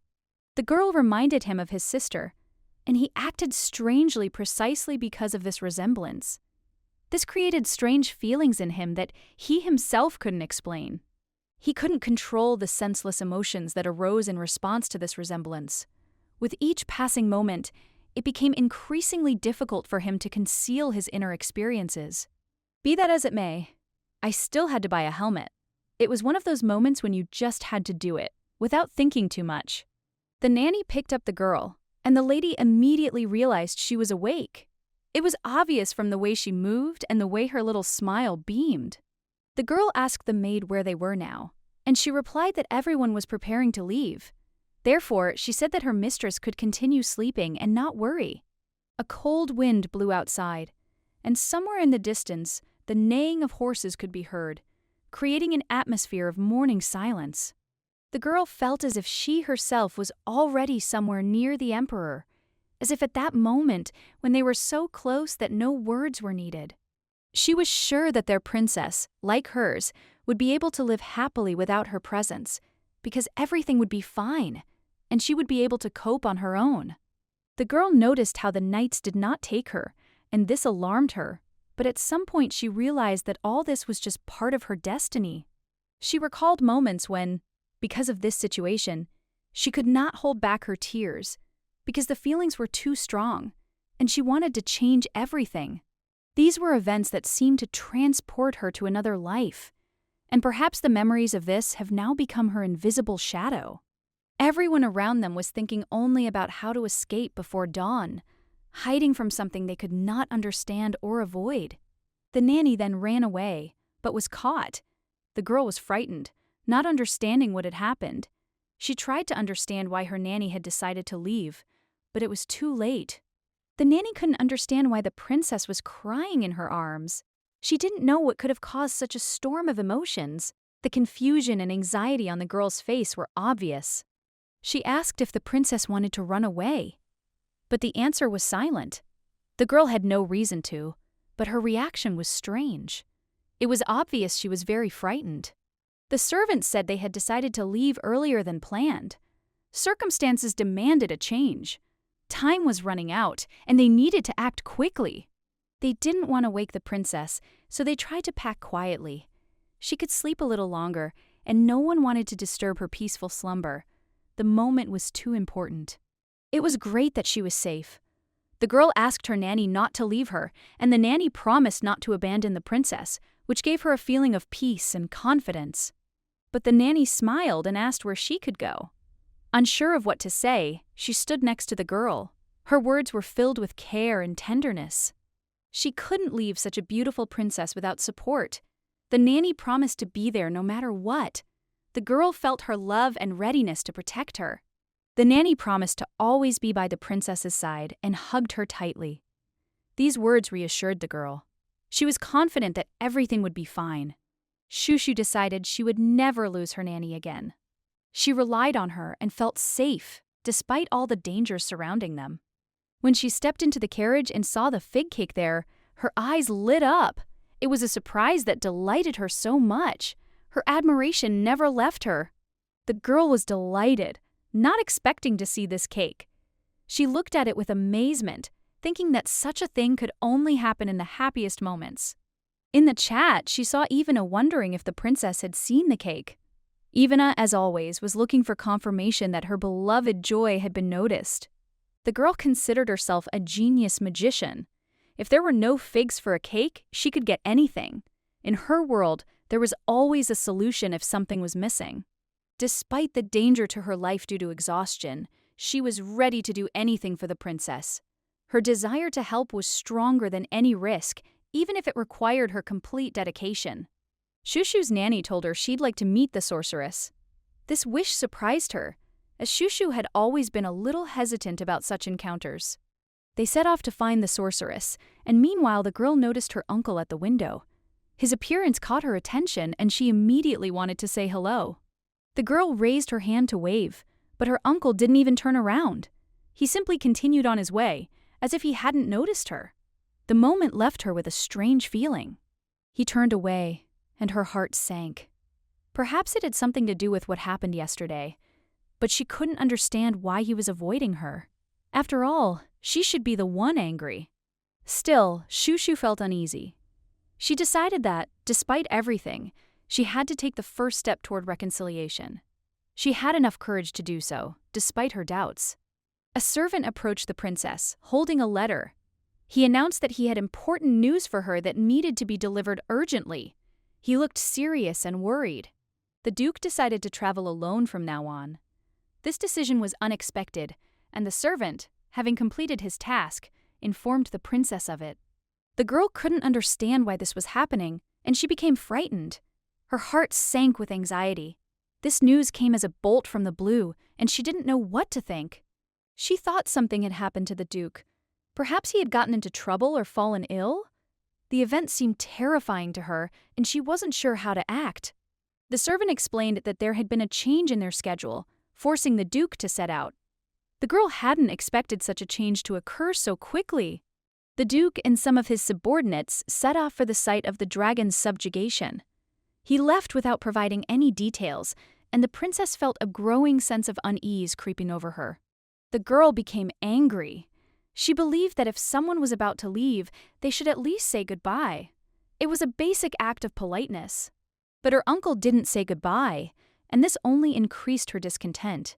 She began to think that perhaps he had grown tired of worrying about her and her whims. Perhaps her uncle no longer wanted to deal with her. She felt their relationship had changed, and it was painful for her. She couldn't understand why. The girl tried to calm down. She decided it could all have been something trivial, perhaps something with the cake, that had led to a misunderstanding. But even if that were true, she couldn't accept it. She still wanted to make peace with her uncle and go north with him, despite all the disagreements and misunderstandings.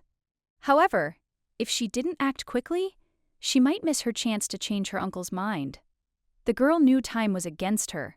The servant noted that only the most experienced and loyal knights remained with the girl, capable of protecting her in any situation. This should have calmed her and eased her worries. These knights were given clear orders to protect her at any cost, without regard for their own lives. This was not just a duty, but a matter of honor and loyalty. The girl wondered if her uncle had said something important, or if it was simply his way of showing concern. She knew it was unlikely she would be able to establish a close relationship with him. He often acted friendly towards her, but it was only a pretense, so as not to upset the imperial family. The strong and domineering uncle hid his true feelings. During their journey, the girl couldn't shake off heavy thoughts. She thought this might be the end of their journey, but perhaps she was wrong and there was still a chance. All her plans had collapsed. She couldn't understand what exactly had caused this turn of events. Uncertainty and confusion reigned within her. The girl decided she needed to try to salvage the situation. She mentioned that the emperor was also aware of the situation, hoping it would somehow help her. He knew it could all end very badly, but that didn't stop him. He understood the potential consequences, yet the internal struggle continued to rage within him. Despite all the difficulties, she answered the questions regarding the Book of Names without hesitation. It was her effort to conceal her confusion and her willpower. She just needed to forget about him, leave it all behind. He hadn't been someone who had truly helped her in the past, and now she decided to start a new path without his involvement. The problem was that the imperial family disliked her. She would have to return as soon as she received the temple's blessing, and this caused her anxiety and worry. She found herself again in a situation where she had to think about her future, but thoughts of the imperial family filled her with fear. She didn't want to go back there. It filled her with dread. The fox, noticing her sadness, said that if trouble happened, she would be there and protect her. Not to worry, everything would be fine, despite all the trials that awaited her. The fox was the most beautiful and powerful creature among the divine beasts, and she understood her role. It was her nature to protect and be faithful to her chosen one. The girl believed the fox would not abandon her, and this was a source of comfort for her. She felt how important this support was, especially in such difficult times. She hugged the little fox tightly, feeling her warmth and support. This simple gesture contained all the strength that allowed her to persevere, despite all her worries and fears. The girl was tired of always being abandoned. This feeling of loneliness haunted her, and it seemed she couldn't find relief from the pain. The servant, addressing his master, inquired whether he was concerned about the princess's condition. The question was direct, but it reflected concern for her well-being, as befits such situations. In fact, the servant expected that he would be able to stay with the princess a little longer, but he noticed that the master apparently had no desire to leave her for long. The Duke, hearing this question, looked at the servant and, with his characteristic calm, asked if he reminded himself of a person who was capable of experiencing emotions from such situations. The servant was a little taken aback by the question, instantly afraid he might have misunderstood. He quickly replied that, of course, there was nothing wrong with that. The Duke held a piece of candy the princess had given him. It was a small gesture, but in his hands it felt like a symbol of his care and special affection for her. The servant, noticing the tension on his master's face, turned to him in an apologetic tone, explaining that it was simply the overly serious expression on his face that made him feel unsure. He hoped his remark wasn't related to the master's departure from the princess. The servant tried to find an excuse for his anxious expression, trying to avoid unnecessary questions. When he saw the Duke next to the princess, something inside him changed. It was a strange feeling he couldn't immediately place, but it was definitely there. He noticed that at that moment, for the first time, the Duke was so openly showing concern for another person. His attention was focused solely on the princess, which surprised everyone. He thought that everyone else probably felt the same way. They all drew their long sticks and rode with the Duke, trying not to miss the opportunity. The reason for this behavior was clear. Everyone wanted to spend as much time as possible with the princess, enjoy her company, and communicate with her while they had the opportunity. The Ataida dragon wasn't just a dangerous creature. It was a formidable adversary, and the Duke knew he needed to keep his emotions under strict control in such a situation. No matter how hard they tried to hide their feelings, it was clear that the Duke had become more sensitive, showing attention and concern towards the princess. The princess's nanny handed her the last of her candy. It was sweet. She always made sure the princess had everything she needed, and even a little more. The girl, seeing her nanny smile, gave her one of the candies. It was a gesture of kindness she wanted to share, despite her own love of sweets. He was absolutely delighted by this scene. It was incredibly sweet of her, and he couldn't help but notice how tenderly she treated her nanny. If the princess remains in this condition, she won't be able to eat many sweets, as her health requires dietary restrictions. But for now, let the nanny enjoy it. Clearly, the knights, as well as everyone around her, were prepared to torment her at this point. They couldn't afford to relax, because a further test awaited them. Now was no time for sadness. They needed to pack as quickly as possible to get there on time. Time was running out, and every minute was precious. The magical bag one of the servants gave her, though small, possessed a remarkable property. It could hold a multitude of things, making it incredibly convenient for travel. 3 days later, they were almost there. The journey had been long, but everyone knew they were only a short distance away, and they would soon reach their destination. Tired, but determined. The maid, who had been monitoring the route the entire time, announced that they would soon arrive at the temple. Everyone was excited, as this meant the long journey would soon be over. He hoped the princess was handling such long journeys well. The journey could be tiring for her, and he was worried about how she would cope with the ordeal. However, he noticed that the princess had begun to cry. This greatly upset him, and he couldn't understand what exactly had touched her so deeply. It was hard to see her in tears. He couldn't help but ask why she was crying. He tried to reassure her, telling her that he understood the reason for her sadness. They would have to say goodbye, and it was a difficult moment. The princess replied that she was fine, and her tears weren't due to the farewell. She tried to appear calm, though it was clear that her emotions still lingered. Then the princess was carefully picked up, and the sorceress, looking at her, said that she herself was very upset. She understood the girl's distress and tried to support her. The sorceress promised that she would definitely return to the princess after subduing the dragon. She would do everything possible to complete her mission as quickly as possible and restore her joy. The girl, not entirely believing the sorceress's words, asked if it was true. The sorceress smiled and confirmed it, saying she would take with her a fig cake that was as big as her head. She promised to return quickly to treat her to something delicious, knowing how important such moments were for the girl. It was a simple promise, but always meaningful to her. At that moment, her old life, like everything that had come before, was left behind. All that mattered now was a new beginning, one in which much was about to change. He wasn't the nicest person, and she knew it perfectly well. But she held no grudge against him, as if everything that happened didn't concern her and left no mark on her soul. She was happy being with him, and these moments brought her peace. She understood that the memories of such days would remain with her for the rest of her life, in the brightest form. Now everyone needed to hurry and move on to reach the temple as quickly as possible. Time was of the essence, and the important task could not be delayed. Suddenly, he noticed a carriage rushing toward them, and his voice was filled with alarm. He ordered everyone to be ready and protect the princess, as danger could be imminent.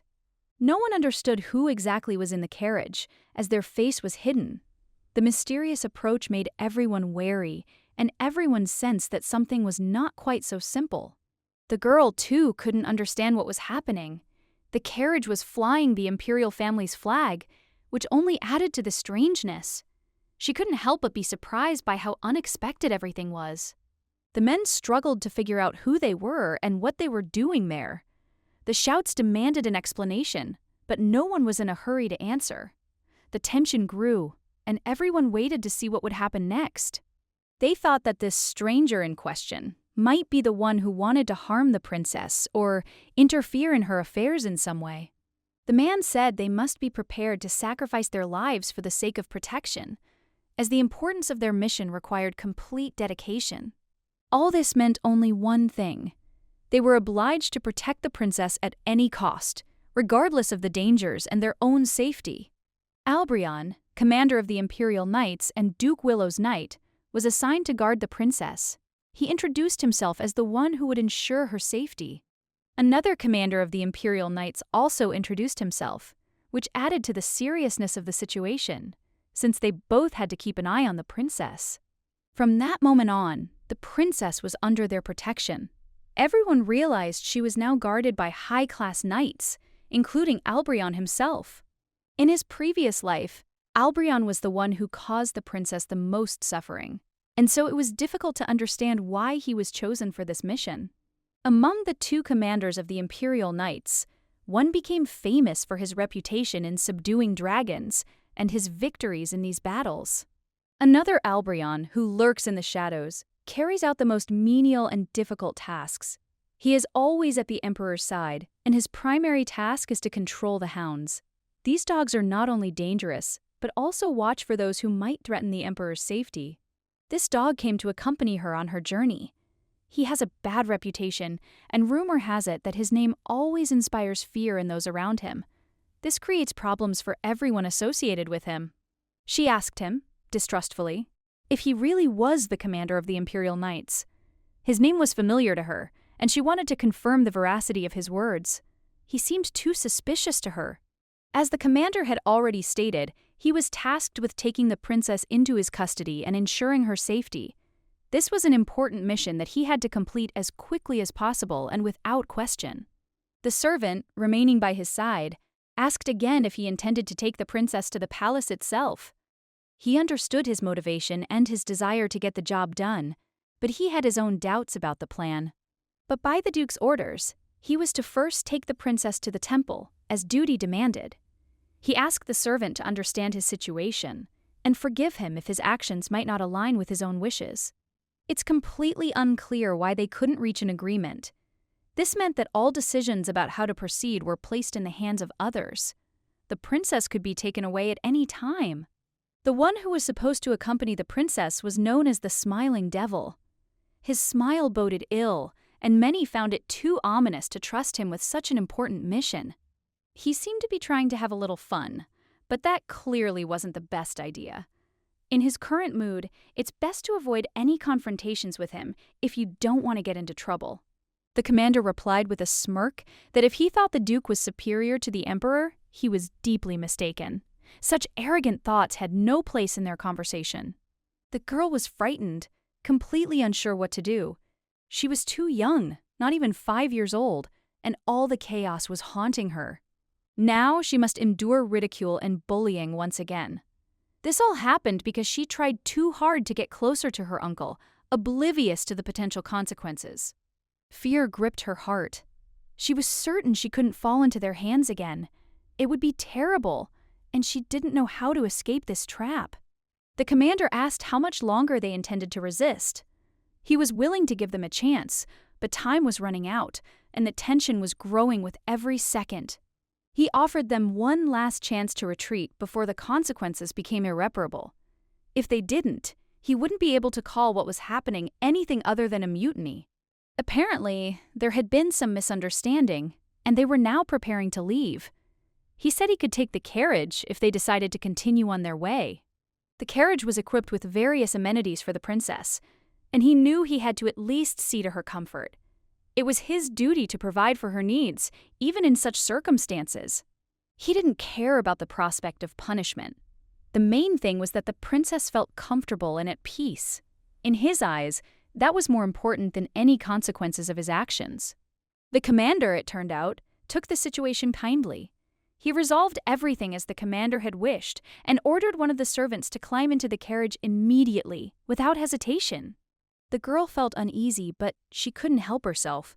This premonition haunted her, though she couldn't understand what exactly was bothering her or why it was bothering her so much. If the Duke had been there as a child, everything might have been different. Perhaps she wouldn't have experienced so many doubts and worries, and her life would have taken a completely different path. The girl was extremely upset. Saying goodbye to her maids was difficult, as it was painful for everyone to let the princess go. This meeting was difficult for them and left them feeling anxious. The princess looked completely confused and tired. It was as if she was ready to pay for her actions immediately, not understanding why everything had suddenly escalated so much. This frightened those around her. Everyone around was in shock. No one could understand how the knight could so easily let the princess go. It wasn't just a simple step, but an act that made one question his motives. The situation was terrifying and mysterious. The knight showed no respect for the princess. His behavior made people doubt his intentions and become wary. If it hadn't been for the chivalrous Steele, they would have really cheated them, given in to the excitement and the thrill. The situation was tense, and everyone sensed something was about to happen. However, the knight, remaining calm, said they should not act frivolously. He reminded them to remember the Duke's words. Creating conflicts in the operation was unacceptable. This left the other servants feeling disappointed, as they had hoped for more proactive action. The knight clarified that their primary goal was to subdue the dragon, not simply join the Duke. It was crucial to know the dragon's current location to decide how to proceed and not miss the opportunity. He had to inform the Duke of all ongoing events. The system displayed 43 participants who had joined the chat. This was a significant number, as each of them was an important part of the process that was just beginning. Among those who joined were her old, faithful servants, whom she had known for many years. This gave her confidence, as she trusted these people in the most difficult situations. They decided that they would not leave the princess, and once the dragon threat was eliminated, they would return for her to protect her and be by her side no matter what. She remembered how much they all loved her, and it filled her heart with warmth. That moment when you realize you're not alone was especially meaningful and touching for her. She was so pleased to hear all these words of support that she couldn't hold back her tears. The attention overwhelmed her, and she wasn't ashamed of her tears. The servants were always so gentle and caring, especially the one who was always there, ready to keep promises and give hope in the most difficult moments. Neh, who often spoke of her beauty, and Roten, who was like a grandfather to her, remained by her side during the most difficult moments, supporting her with their presence and advice. Ivana and everyone else were forced to part with her. It wasn't easy, but everyone understood it was inevitable. The farewell was filled with emotion, but a sense of loss remained. Each of them promised to meet again, but whether that promise would be fulfilled remained uncertain. Their paths diverged, and only time would tell what would happen next. Over time, the number of participants dwindled. One by one, they abandoned this path, and their presence became rare. Only the memory of those who had been there remained. They traveled further and further, and eventually only the two of them remained. Everyone else had gone off to their own affairs, leaving them alone on this journey. Rubes, feeling guilty for failing to protect the princess, apologized. He was willing to accept any punishment to atone for his mistake and regain her trust. In the end, the last member left was her nanny. She was the woman who always cared for the princess and became her support during the most difficult moments of their lives. She asked the princess not to cry, as their journey in the carriage had been difficult. There had been difficulties at every step, but she tried to support the girl, so she could feel at least a little relief. The girl continued to cry, her tears driven not so much by pain as by the unexpectedness of what had happened. Her little heart couldn't understand why everything had happened this way. Everyone around was perplexed. How could a princess, supposedly a symbol of strength and resilience, endure such a moment so weakly? It was completely incomprehensible to them. I didn't start screaming, even though I really wanted to.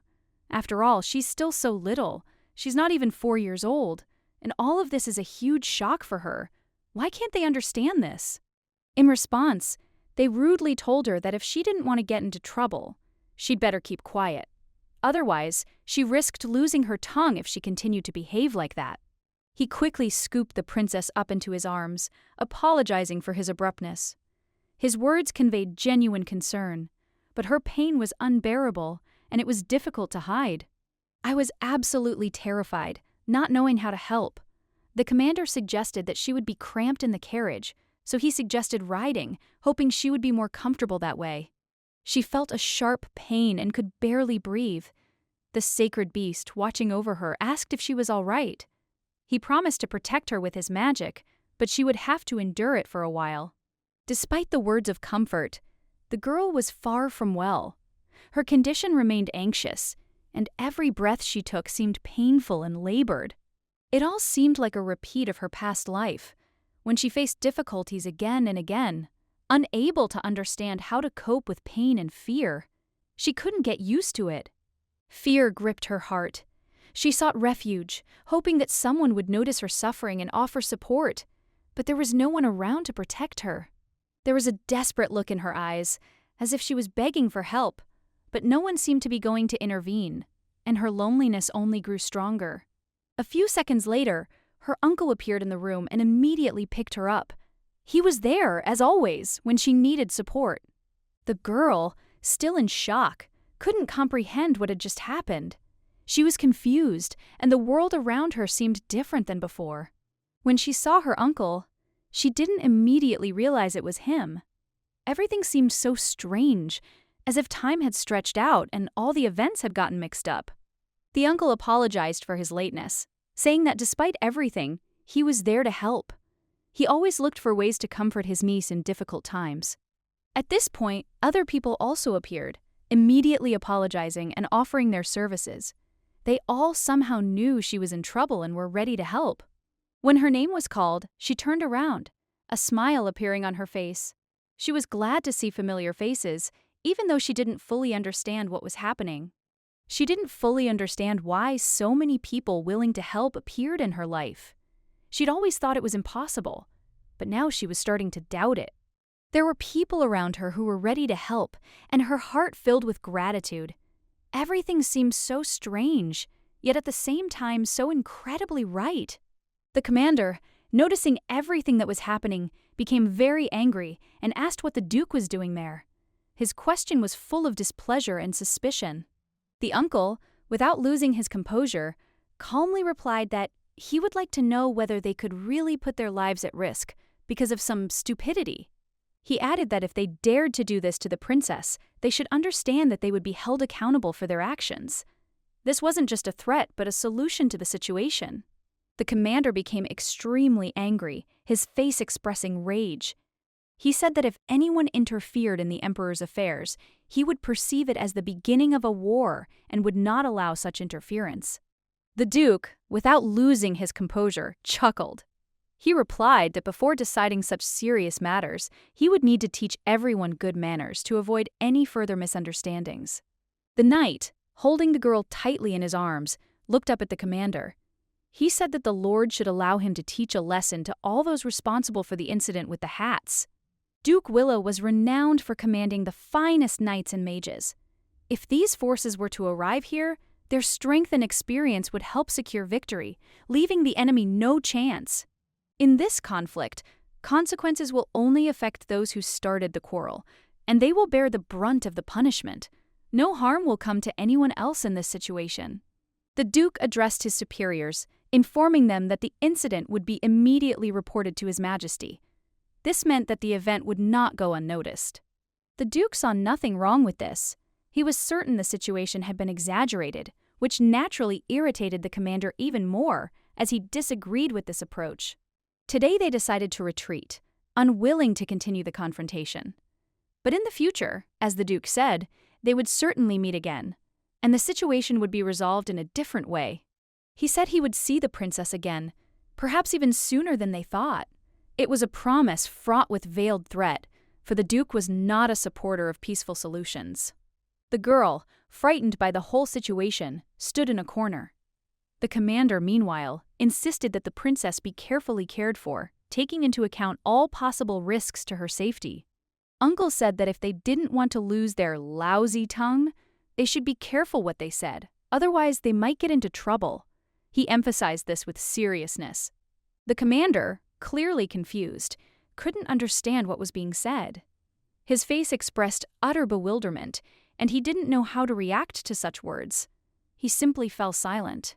The Duke, with restraint and firmness, added that in future, the commander should avoid using terms like their princess. This could not only save his life, but also help in difficult situations. The commander turned pale, his eyes filled with alarm. He was frightened, but gathering his courage, he promised he wouldn't forget this incident and would be more careful in the future.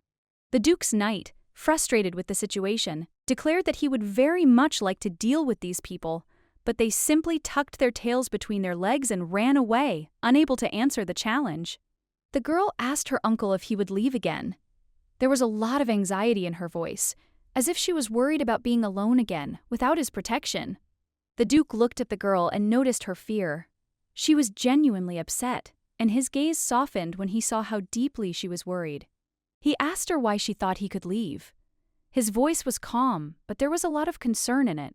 He wanted to understand her feelings. The girl, her voice trembling, said that he had abandoned her, and now she felt very lonely.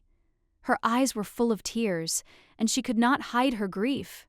The uncle, overcome with excitement, quickly grabbed the girl in his arms, unsure what to do in this situation. His face was full of amazement. He couldn't believe what was happening. The girl, with a joyful expression on her face, delightedly accepted his actions. He held her for a long time, and then, with a smile, handed her a candy, causing even greater delight. She was very surprised when she noticed the candy in her uncle's hands, not expecting him to bring it at that very moment. This added even more excitement to her heart. He reassured her, explaining that he hadn't thrown the candy, but had simply gone away briefly to find other sweets. His words inspired even more confidence in her. It was impossible to laugh now, but everyone nearby was delighted by what was happening. The situation was tense, but at the same time full of surprise. The uncle pulled out some fig candies, and they were a real gift for the girl. She was surprised by how thoughtfully he approached this moment, bringing something unusual. The girl didn't expect her uncle to bring her not just candy, but something so interesting. She trusted him and had no doubt that he wouldn't abandon her, even if it seemed possible. Even though she was a child, she felt the genuine pain of separation. But at that moment, she couldn't understand why they had taken so long to return. Now, however, her heart was filled with happiness. The girl's gaze turned to the sky, and in that moment she realized her uncle had returned to her. Tears of joy filled her eyes, and she felt as if everything had fallen into place. This definitely wasn't a dream, the girl thought, when the fox, noticing her, asked if she had opened her eyes. The fox was sure the girl had lost consciousness and was now coming to. The girl couldn't say exactly how much time had passed. Perhaps 3 hours. Time lost all meaning to her, as what mattered was that her uncle was there. The situation was so unexpected that they found themselves near the temple before they could even comprehend how they had gotten there. Everything happened too quickly, but the feeling of security was palpable. The gentleman's gaze was intense, and he noticed something odd about the princess's behavior. She cowered, as if something had frightened or disturbed her. At first, they thought the princess might have gotten cold. The temperature in the temple was always stable, but it's possible she felt the chill for some reason. But it couldn't have been the cold, since the temperature around the temple was always the same. It was strange why the princess reacted that way. However, the night had indeed frightened the princess greatly, and it would have been logical to punish them for such behavior, but intervention could only have made the situation worse. We considered using magic to track the knights, but it would be better not to repeat the same mistakes and launch meteorites again. Ivana believed this was justice, not simple magical intervention. She saw it as a justified action to restore justice. She was not only a student, but also captivated by her teacher Robin, whose methods and teachings left an indelible mark on her mind and heart. They received word that only a few people could enter the temple, and this restriction left them with a choice: whom to choose for the meeting. Despite her fear, the girl tried to hide her feelings. She didn't admit she was cold, but she would have felt much better and calmer in a blanket. Ivana used magic to create a blanket that would help her stay warm. Her magical skill allowed her to do this quickly and easily. The fox noticed that she resembled a ball of yarn twisted into a point, and this was somehow strange, because her movements were quick and dexterous, but still this resemblance was felt. The girl, seeing the fox's strange reaction, could not help but ask her uncle what kind of place they were going to visit, as she was curious to know more about it. Uncle, looking at her curious eyes, realized that she still did not know what this place was, and quietly, with a little excitement, said that this was a temple that they were visiting for a specific purpose. The girl immediately felt a familiar sensation, and immediately remembered that she had already been here more than once in a past life, and all these memories caused disgust in her. She didn't have a single good memory associated with this place, and as soon as she entered, the servant greeted her like a princess, which only increased her inner discontent. She felt strange, because, despite the fact that she was here for the first time in this life, her past feelings haunted her, and she responded to the Duke's greeting, feeling an unpleasant cold. The Duke was grateful that he was able to bring her here, but at the same time, his thoughts were haunted by the question of why the lady had not raised the topic of the priest's absence, which seemed strange. When they approached, they were expected to be met by the priest himself, who was the head of this temple. But as it turned out, something had happened, and he was not here to meet them. The girl's uncle, noticing the strange situation, asked those accompanying him where the priest had gone, since it was clear that something had gone wrong, and everyone hesitated, waiting for an answer. The people accompanying them reported that the priest had to leave his place urgently due to an unforeseen matter, and for this reason he could not meet them as planned. The girl felt fear, as she found it difficult to understand how this could have happened. She couldn't believe that the priest she had been expecting was suddenly unavailable. She immediately realized that without the priest's blessing, it would be difficult for her to continue on her way.